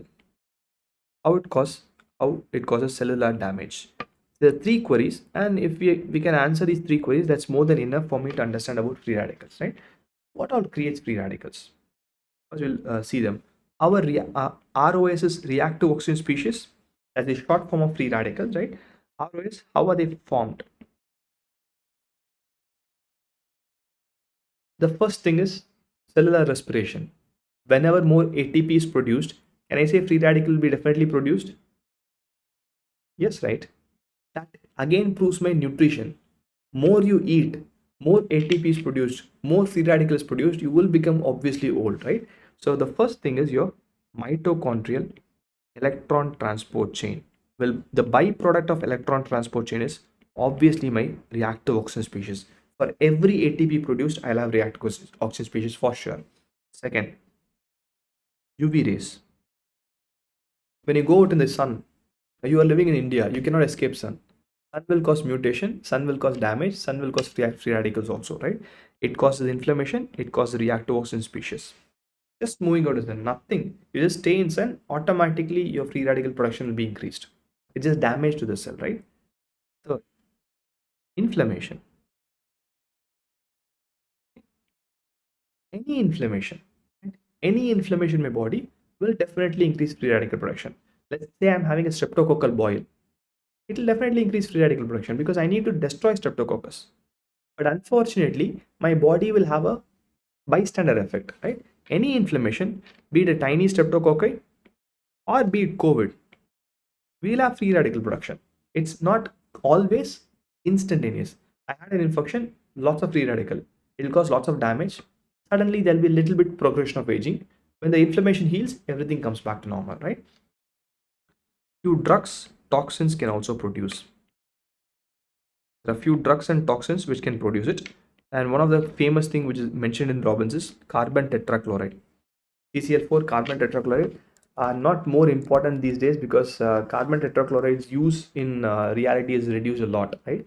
We know that it's a poisonous thing. We don't use it in reality now. So it's kind of long gone thing. But carbon tetrachloride poisoning was very common, let's say like 50, 60 years back. That time it was one of the important thing how it causes free radical production. But yes, exposure to these chemicals will definitely cause free radicals. Last but not the least, free metal ions. Someone said about Fenton's reaction, right? So if a metal ion is free, it's a problem. If it is bound with a protein, it's not a problem. Ferritin, no problem. Free iron, it's a problem. Hemosiderin, no problem. Ceruloplasmin, no problem. Free copper is a problem, right? Any metal ion, be it iron or copper, when it's in free form, it can react and can produce damages, right? So these are the ways by which my reactive oxygen species is formed.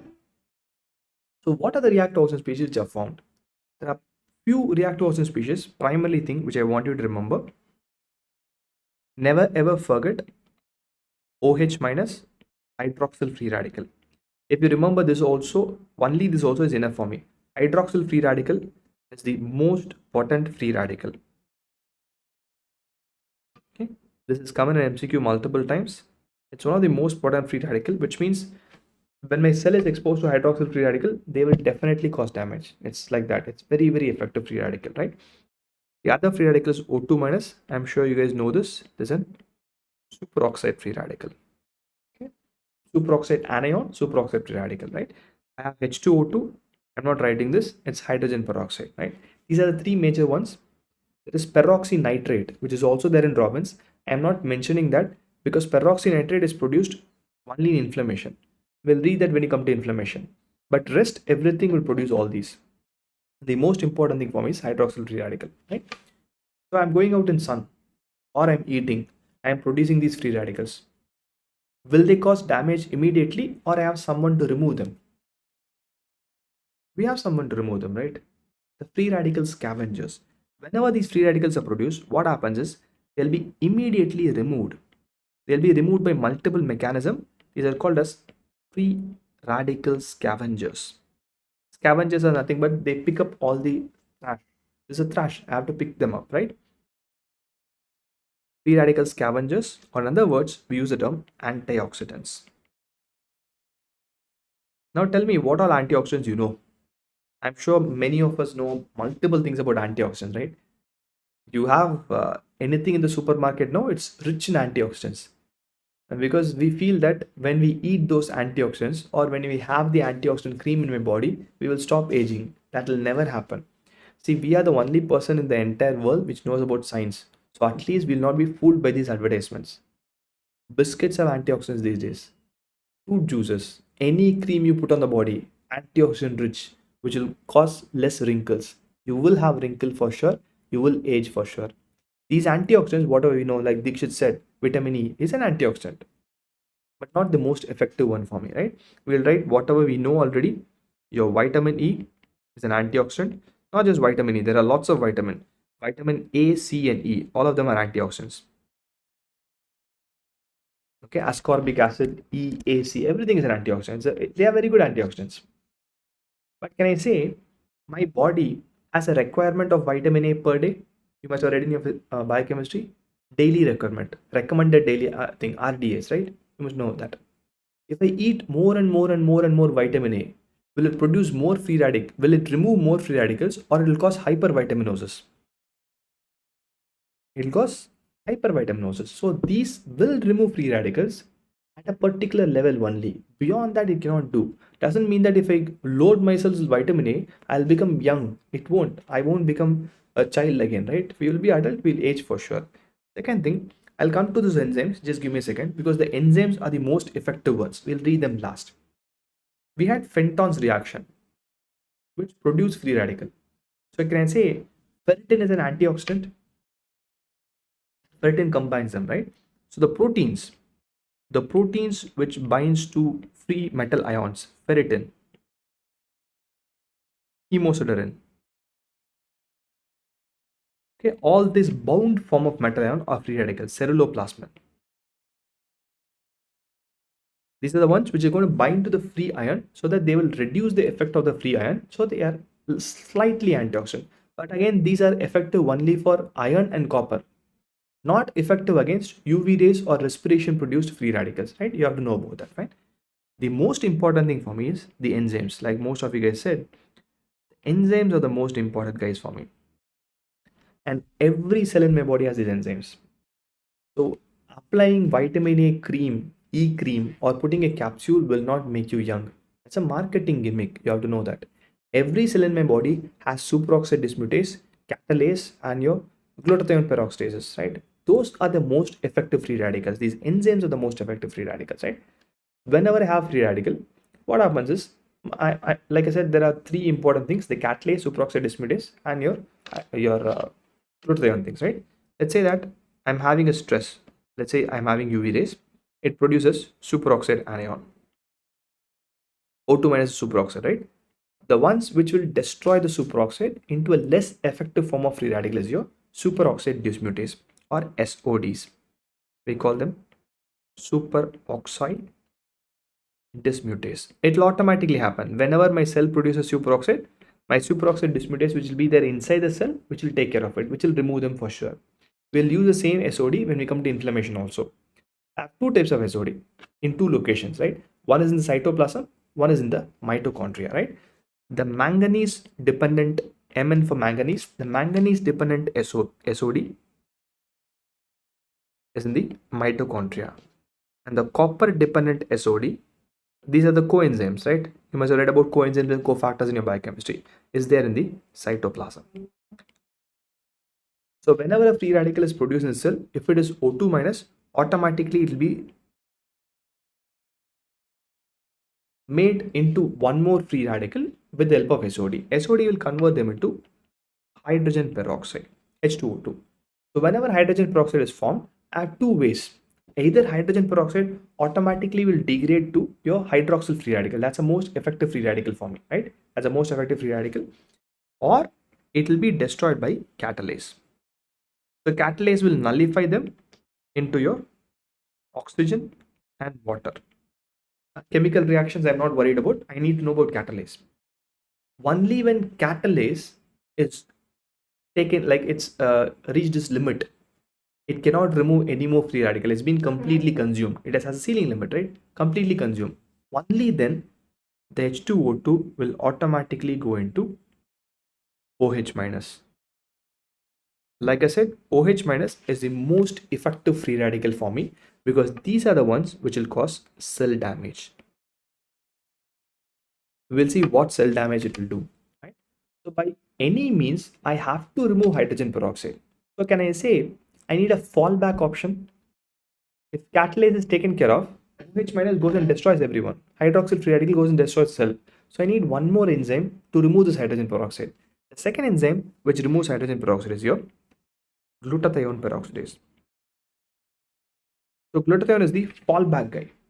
Right? So you read for university exam, you read Robbins now, you'll definitely have fallback close to university exam.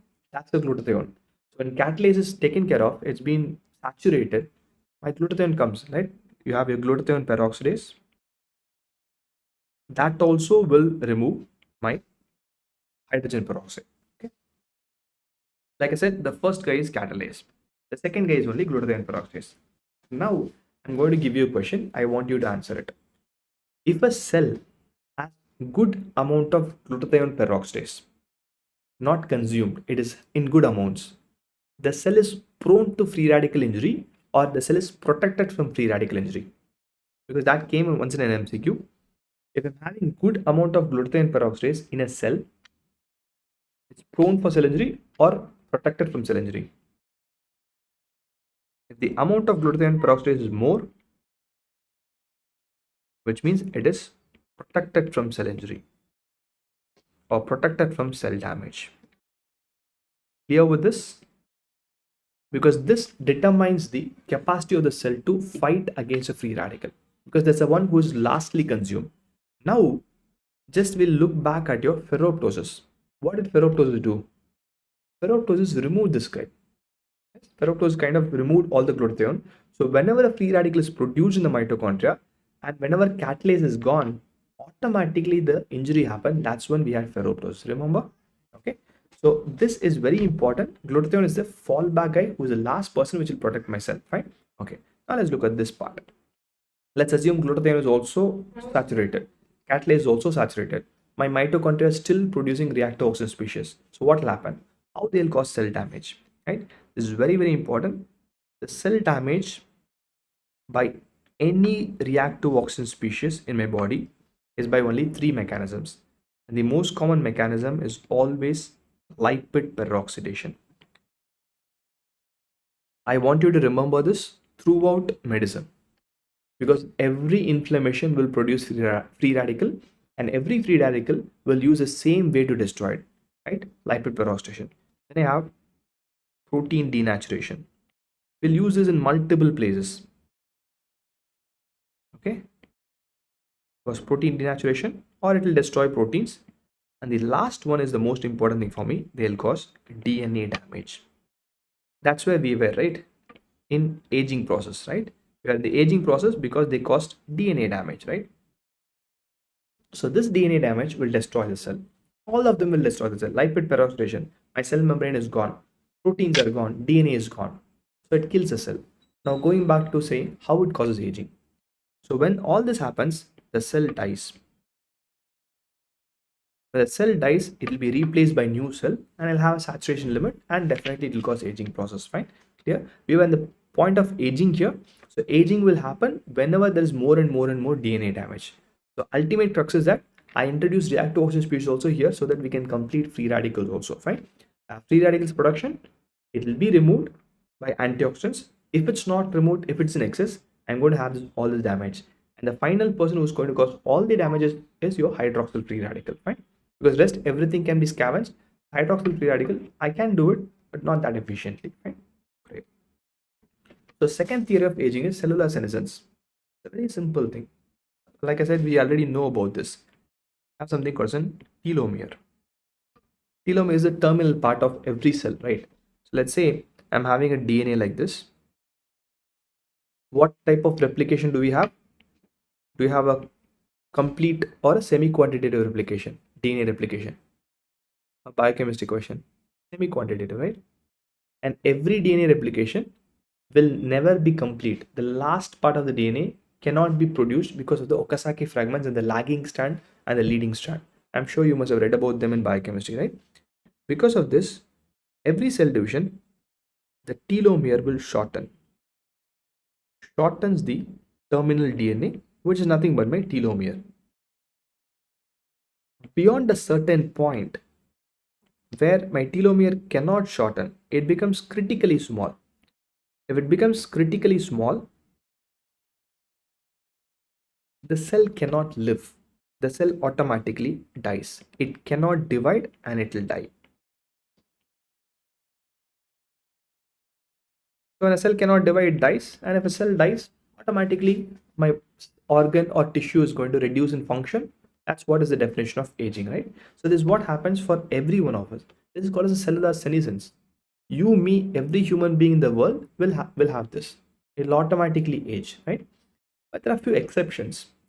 Can you guys name any cell in my body which keeps on dividing, never has this telomere problem? There are few cells which keep on dividing, but every cell which should die except for few cells in my body which keep on dividing. Any examples? I'm sure you guys know. One is stem cells, right? There are stem cells in my body which keep on dividing. They never die. Bone marrow stem cells. Lots of the places in my body have stem cells. They keep on dividing, giving new and new cells, right? Next thing for me is germ cells. Germ cells also keep on dividing, right? Perfect. Germ cells keep on dividing. Stem cells keep on dividing, right? Can I say cancer cells also divide? They also divide. Tumor. Cancer is nothing but uncontrolled proliferation, right? The tumor cells also keep on dividing. So what happens here? Someone is stopping the telomere shortening. Again, in your biochemistry, you must have read about telomerase, an RNA-dependent DNA polymerase. Right? That's a Viva question also for you. It gives an RNA template where my DNA can be produced so that it's lengthened again. Again, it divides, RNA template, DNA produced, lengthened again, right? So all these guys, which will never die, has something called as an telomerase. That's why cancer cells are problematic. In cancer cell, the telomerase is reactivated. Normally it is dormant, only it's active in these two, and for some unknown reason, germ cell has the maximum quantity of telomerase. This was asked once in an exam, so I'm just repeating that, right? There's maximum quantity of telomerase, but all of them have telomerase, which means none of them is going to die. All of them are immortal. Maybe the research which is going on is trying to do something with telomere, so that I don't die. The problem is, if I don't die, ultimately will end up in cancer. Because more and more and more cell division will definitely cause it, right? This is normal senescence which should happen, but these are exceptions which don't divide, right? So cellular senescence is a very accepted theory. So whenever old age happens, this will automatically happen. The third theory for us is denatured protein.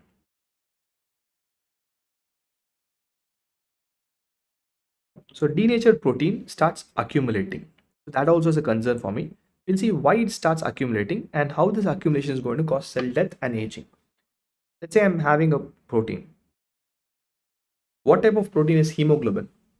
It's a primary structure, secondary structure, tertiary or quaternary structure. Hemoglobin. Again, a question from biochemistry. It's a quaternary structure, right? Hemoglobin is in quaternary structure. Let's say that the RBC is dead. RBC has hemoglobin inside. RBC is lysed. Can I say this hemoglobin inside the RBC should be removed completely? It should be removed completely, right? So any protein, if it has become old or if it is misfolded, the older protein or misfolded protein obviously has to be removed, because if they are not removed, it's a concern for me. This is normal, right? This is completely normal mechanism, right? It has to be removed. It is removed by a process. This also I'm sure you must have read in your biochemistry. Have you heard something called an ubiquitin tag? Ubiquitin proteasome pathway.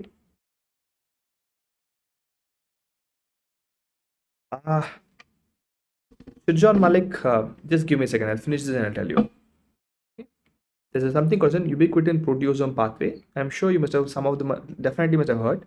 And this definitely you must have heard. Chaperones. So what these chaperones do is they help in the protein folding. So chaperones, if they are misfolded protein, ubiquitin tags them, removes the protein, right? So what happens is when the cell becomes older, this mechanism becomes less effective. This chaperones and ubiquitin proteasome pathway it becomes less effective. Once they becomes less effective, I'll have lots of accumulation of misfolded protein. They accumulate protein.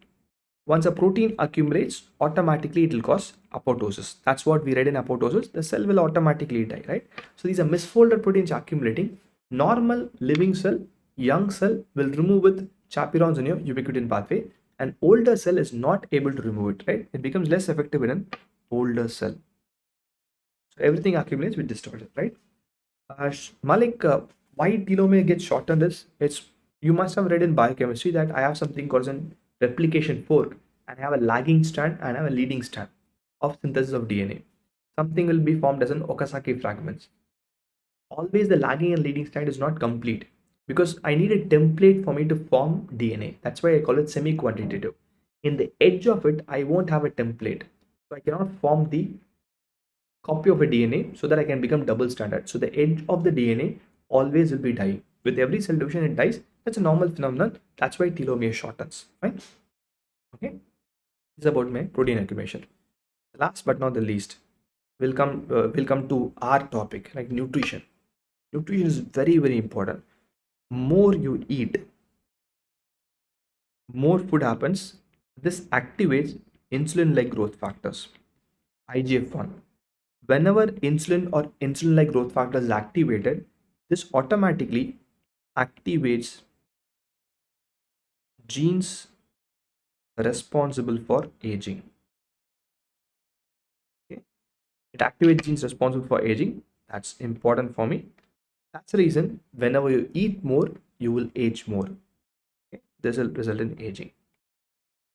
It's not always the sad story. I also have a very good story as well. It's about what I eat. There are few proteins, if you eat them, that will have a reversal of aging. You won't become a child, but at least you will become young. Your skin will be still be taut, right? So what happens is there are few groups of proteins called as serotins. This came in an MCQ once. If you eat normal carbohydrates diets, IGF will definitely be stimulated. If you eat serotins, it's a good person here. It's a good effect. Serotins are enzymes which is called as NAD dependent, okay, deacetylase. Okay? They are NAD dependent deacetylase. Now I'm going to ask you a question. In your biochemistry, have you read about DNA methylation, DNA acetylation? Have you read about them? Methylation and acetylation? Somewhere it rings a bell. You must have read about them, right? So DNA methylation will silence a gene or will activate a gene. It will silence a gene. Acetylation will activate a gene most of the time, right? So here it's an deacetylase. So it will reduce the activation. In other words, serotins will turn off. It does exactly the opposite of what IGF does, right? It turns off the genes responsible for aging.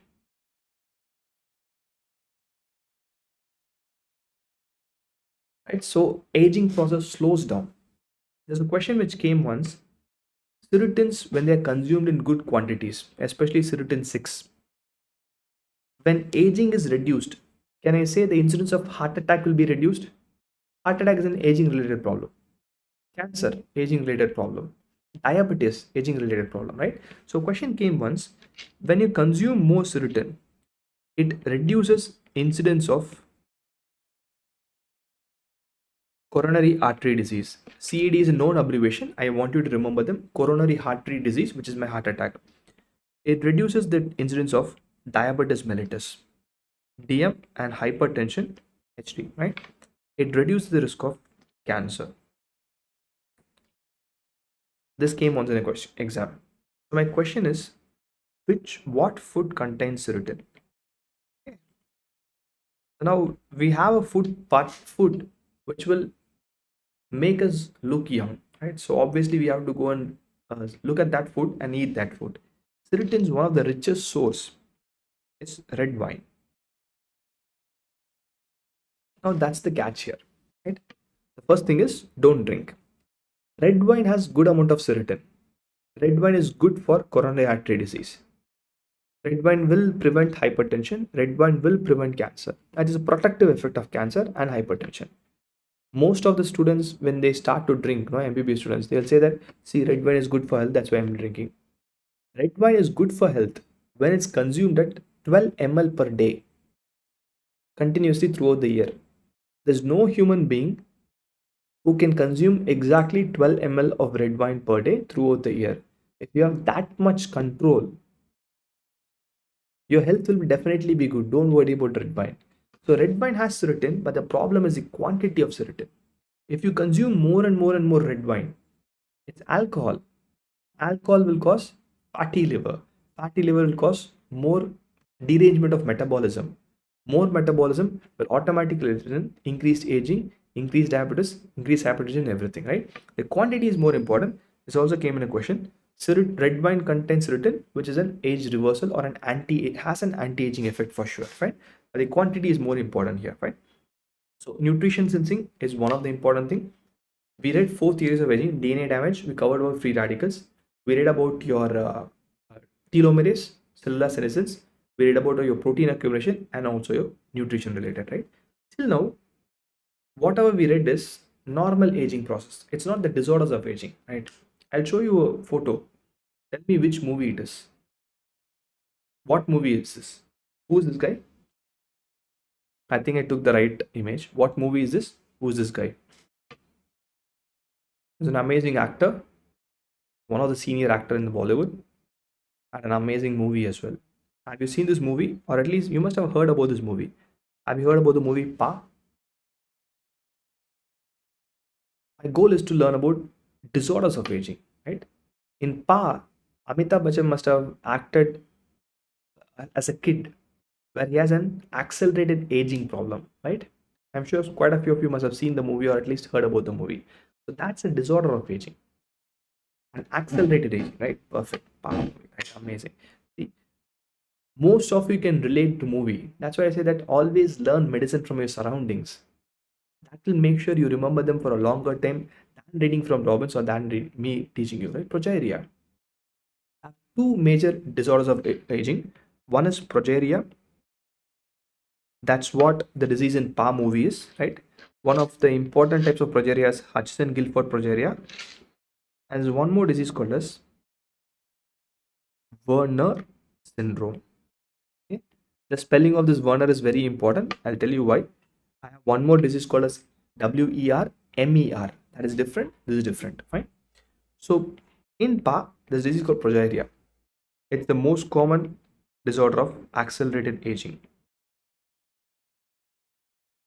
I have no treatment as of now. There are a few experimental therapy. I cannot do anything. Right? Progeria, the common type is called as Hutchinson-Gilford progeria. That's what actually was in the movie Pa. Hutchinson-Gilford type of progeria is a common type of progeria. So what happens in Hutchinson-Gilford progeria? All of these are mutational disorders. I'm having a mutation in a gene called as LMNA gene. This came in an MCQ once. The gene is LMNA. This codes for a protein. The protein is lamin A. LMNA stands for lamin A. It's not laminin, it is lamin A, right? Because laminin is different, lamin A is different. And lamin A is a very, very important part of nuclear membrane.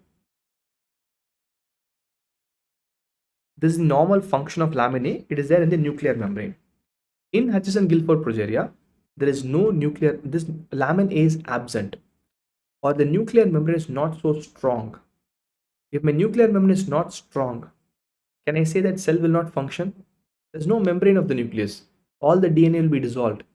So will the cell die faster or slowly? Like extremely fast, right? So that's the reason whenever a cell tries to divide, it dies. Divides, it dies. There's no telomere here. Tries to divide, it dies because my nuclear membrane is very unstable, right? So because of the mutation in the disease of Hutchinson-Gilford progeria, the nuclear membrane becomes, it's extremely unstable. When it's extremely unstable, a cell cannot divide and the cell dies immediately. When a cell keeps on dying, aging will be very, very fast.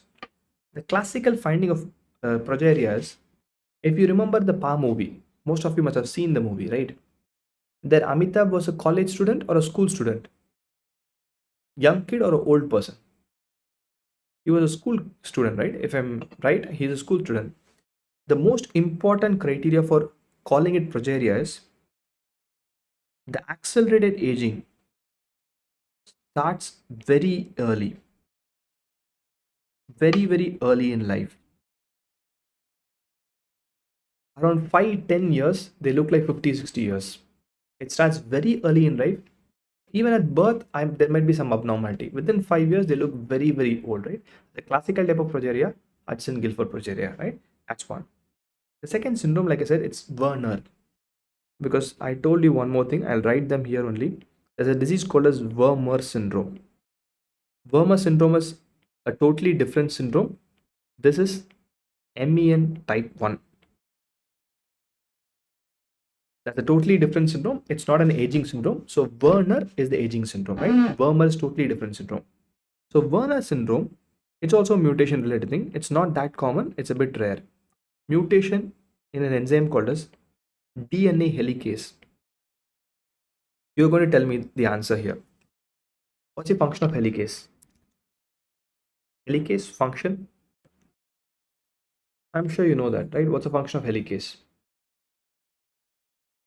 Helicase helps in the formation of the replication fork, right? Unbinding of DNA forms a replication fork. If the DNA helicase is absent, will the replication fork form? It will not form. If the replication fork is not formed, will there be a DNA division? No. The cell cannot divide, the cell dies, right? Due to a mutation in DNA helicase, there is no replication fork formation, or the unbinding will not happen. When the replication fork doesn't form, the cell cannot divide. There will be no cell division. Right? So there's no cell division, obviously cell will die, right? When there's no cell division, cell dies. Whenever cell keeps on dying, the person is going to age fast. And the most classical clue for Werner syndrome is the age. For some unknown reason, here, aging, accelerated aging starts after puberty.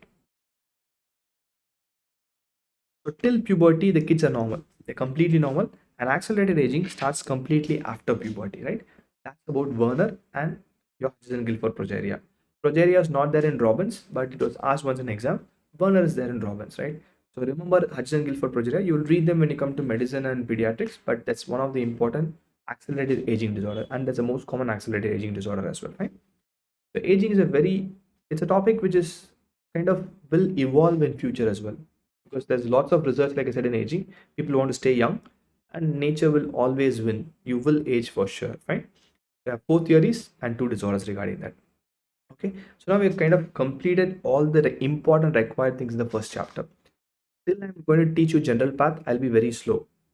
Once I have taught you general path, after that, ideally, you shouldn't need my help.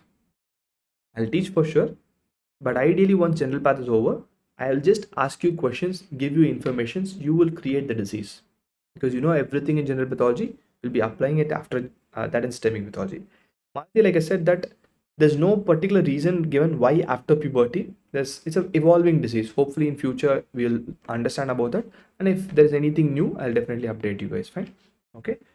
Someone wants about autophagy. We'll go back to autophagy. I'll quickly go to autophagy and then we'll go to a few MCQs here, fine?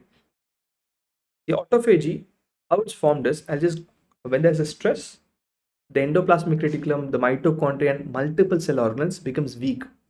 So they shed a part of their cell membrane. That part of the cell membrane, with the help of this ATG associated genes, will form a complex, will form this part. Let's assume this is an initiation complex. So this initiation complex is not enough for me to form an entire phagosome. What it happens is the microtubule associated protein LC3. This goes and talks to every endoplasmic reticulum. You have more membrane, give me. More membrane, give me. More membrane, give me. So what happens is this complex keeps on enlarging like this. I'm just drawing it here. When the complex keeps on enlarging, it goes and engulfs multiple cell organelles. It goes and eats cell organelles. So this complex with the cell organelles inside, I call them a phagosome. Clear? That's how a phagosome is formed. It keeps on enlarging. There's a beautiful image in Robbins. If you have Robbins by the side, just look at it. It'll keep on enlarging and it'll engulf the organelles. Once it engulfs the organelles, then it goes to the lysosome and say I have like 10 mitochondria and 5 Golgi apparatus to be destroyed because cell is suffering, it doesn't have nutrition. Then the lysosome and phagosome fuses and it destroys it. That's how autophagy happens. Self-eating. Fine. Clear with autophagy? Okay. We had an exhaustive session and now we will go to few MCQs and a few ways to describe your gross pathology specimens in your exam. Fine. Okay, just first MCQs. I'll mute myself for some second and I want you guys to read the question carefully and tell me the answer.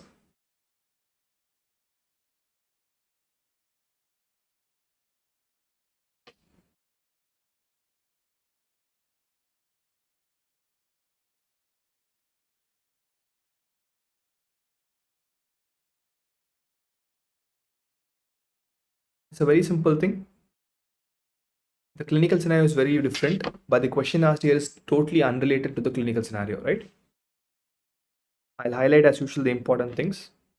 Elderly person having a pancreatic cancer. BMI, ignore that. Normal connective tissue undergoing atrophy by sequestering cell organelles in a vacuole, right? Atrophy is also by my autophagy, right? Okay. Which fuses with the lysosome. Okay, quite a few of you are going with A. Let's see.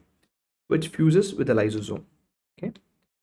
Fusion with the lysosome by sequestering the normal cell organelles. This is autophagy or aging. This mechanism is autophagy, right? It's not aging. Now, the cancer in this person continues to increase in size, which means it is said that in this patient, autophagy is defective. That's why the cancer keeps on growing. That's a hypothesis given in the question. But what is it? The question asking is, which of the following process is most likely which occurs in normal cell but is inhibited in the cancer cell in this man? Autophagy is a process by which the sequestering organelles will be removed by fusion of lysosome, right? I hope you can understand Osama and Das. It's not aging, it is autophagy, right? I'm talking about autophagy. I think you must have looked at 71 years, looked at aging, jumped into it, right? You know the answer. Patience. Little bit of patience, you will definitely write the correct answer. Fine. Okay. Very simple question. This question doesn't require patience. Read the question and tell the answer. It's a very, very simple one. Which of the following is most likely has the highest telomerase activity? I'm not going to wait for some time. Germ cells. It's a fact. You asked once in exam, so I'm just putting a PYQ here. It's a germ cell which has the maximum quantity of telomerase more than a stem cell, right? Both your testes and gonads, the germ cell, will have the maximum quantity of telomerase. Fine. Great. Now, what you're going to do is you're going to go to specimens.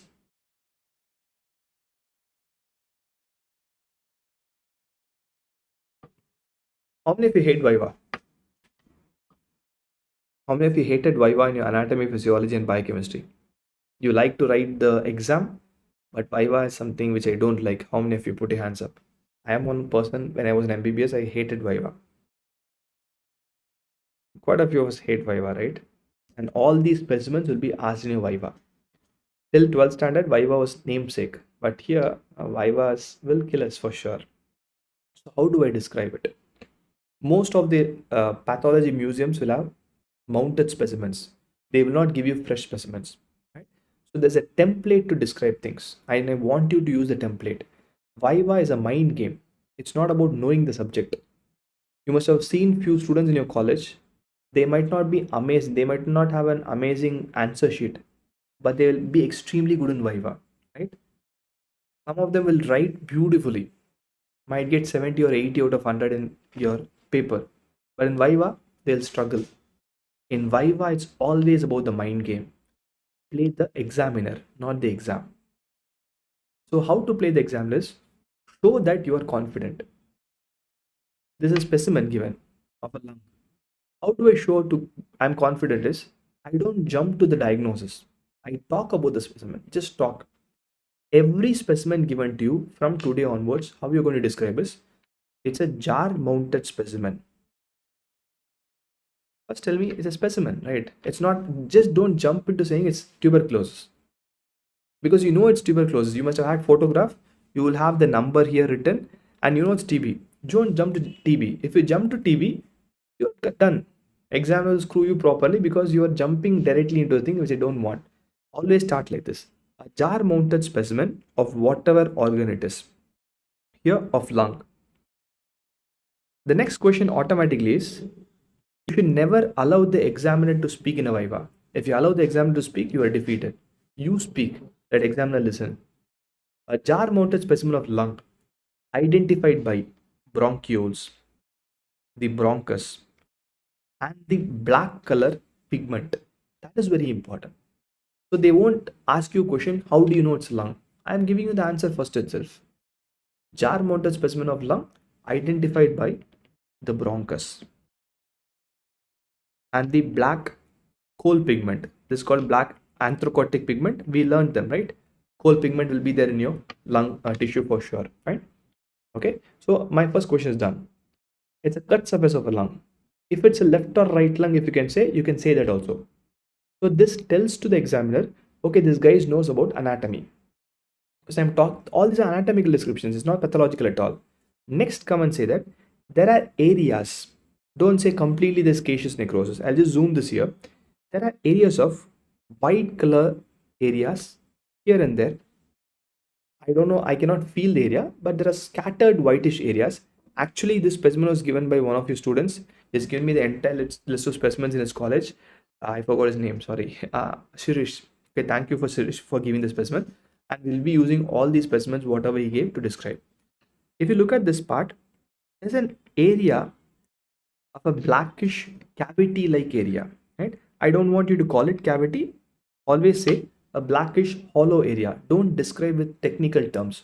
Always describe with normal English terms, close to the apex of lung. This is the topmost part. I'll zoom out. Definitely topmost part, right? So jar mounted specimen of lung, identify the bronchus and the black pigment. In the cut surface of the lung, I am seeing areas of whitish to yellowish color. In the top, close to the apex of the lung, I am seeing a blackish empty space, most likely cavity of lung. Now I am describing the lesion. Description is very, very important. And how do you ace the description is, you describe every specimen in the pathology lab with your friend. Talk to them.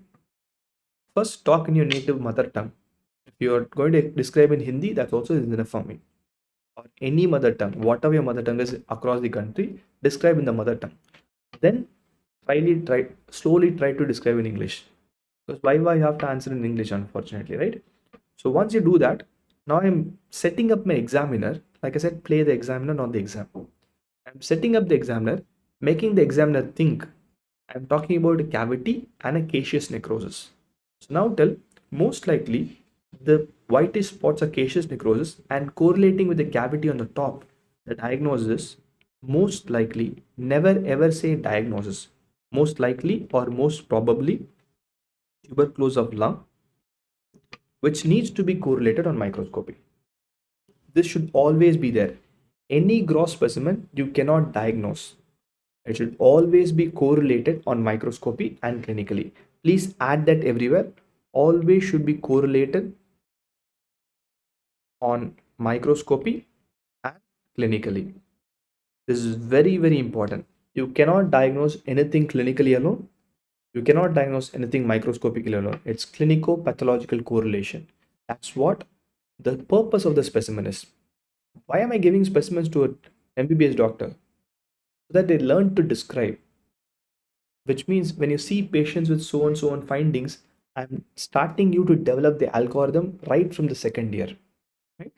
A jar mounted specimen of lung, bronchus and the black, caseous necrosis, apex, most likely tuberculosis. This is the way you're going to describe, right? This is a specimen of TB lung, identified by the 2 points, the cavity and the caseous necrosis, fine? Next. Okay, can anyone tell me what organ is this? Can anyone tell me what organ is this? And if possible, describe the organ. I'll keep myself mute for some time. If you can type, I know you guys are very fast in typing. I know you can type beautifully.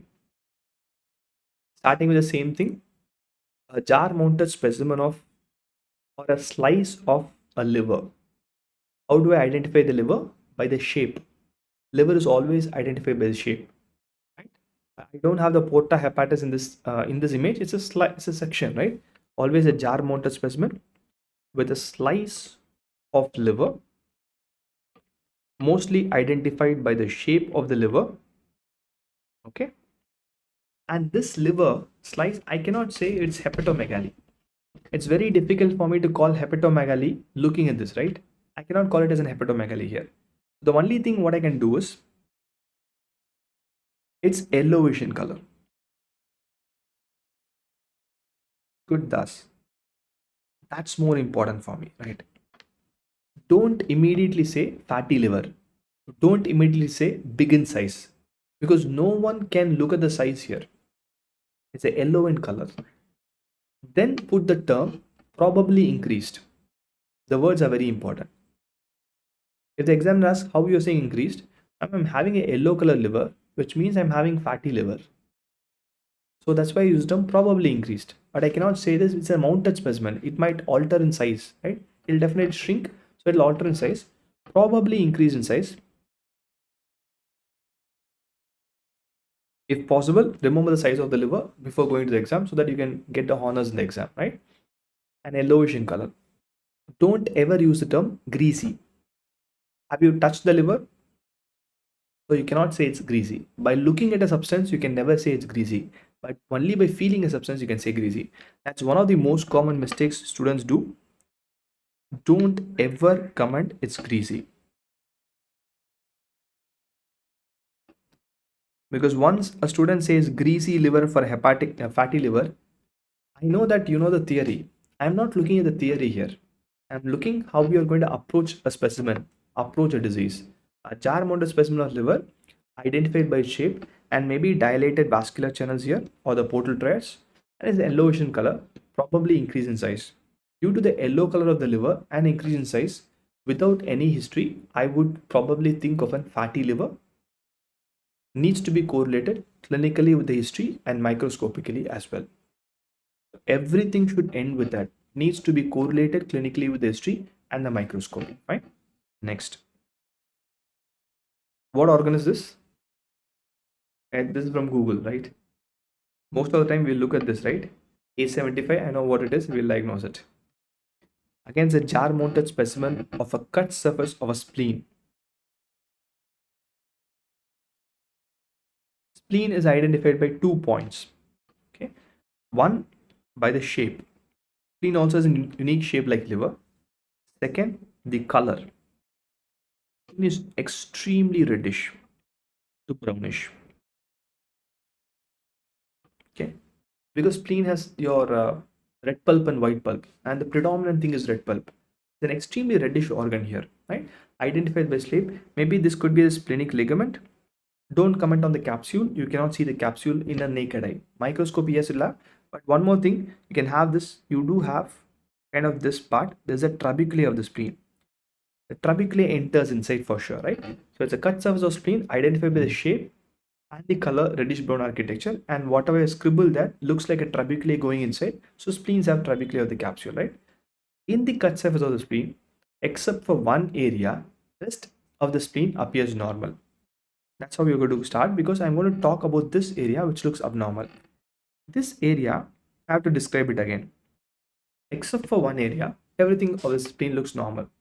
That area alone looks pale in color. And this paler, I'm just going to erase this. Tell me whether this paler is well defined or ill defined. When I say well defined, I can easily say where the paler ends and where the normal spleen starts.